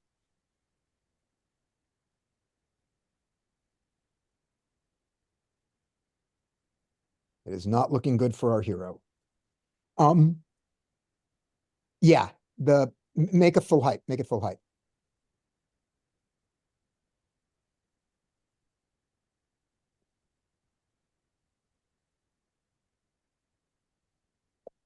It is not the low frequency line you took was not the worst choice in the world. It really wants a spade there. Yep. Okay. That's kind of what we said. And it's nice to see though that there is when you get here with the hand you shouldn't get here with, bluffing it is reasonable. Yeah, it's not as egregious as I was thinking. No, but that the turn one, go back and looking at your turn one at full height. Looking at the turn at full height, the 6-4, you're not going to be particularly happy. Yeah, there With- there it is. Okay. See you. Let me take a look here. Next Monday is, I will see you guys next Monday at the regular All regular right, time. Scotty. Thanks for the session. Thanks, Thanks for guys. the I will session. talk to you guys next Monday. Bye, Yep. everybody. Yeah, thanks, Oh, gang. and we're gonna do more, big pots mean bad decisions. Oh, I do that all the time. So Yeah, because I've decided that this is gonna be, this is ape shit April is what we're doing. Watch people go ape shit. I wish I'd thought of it 2 weeks ago, but that's what we're gonna do. All right, bye. Okay. bye.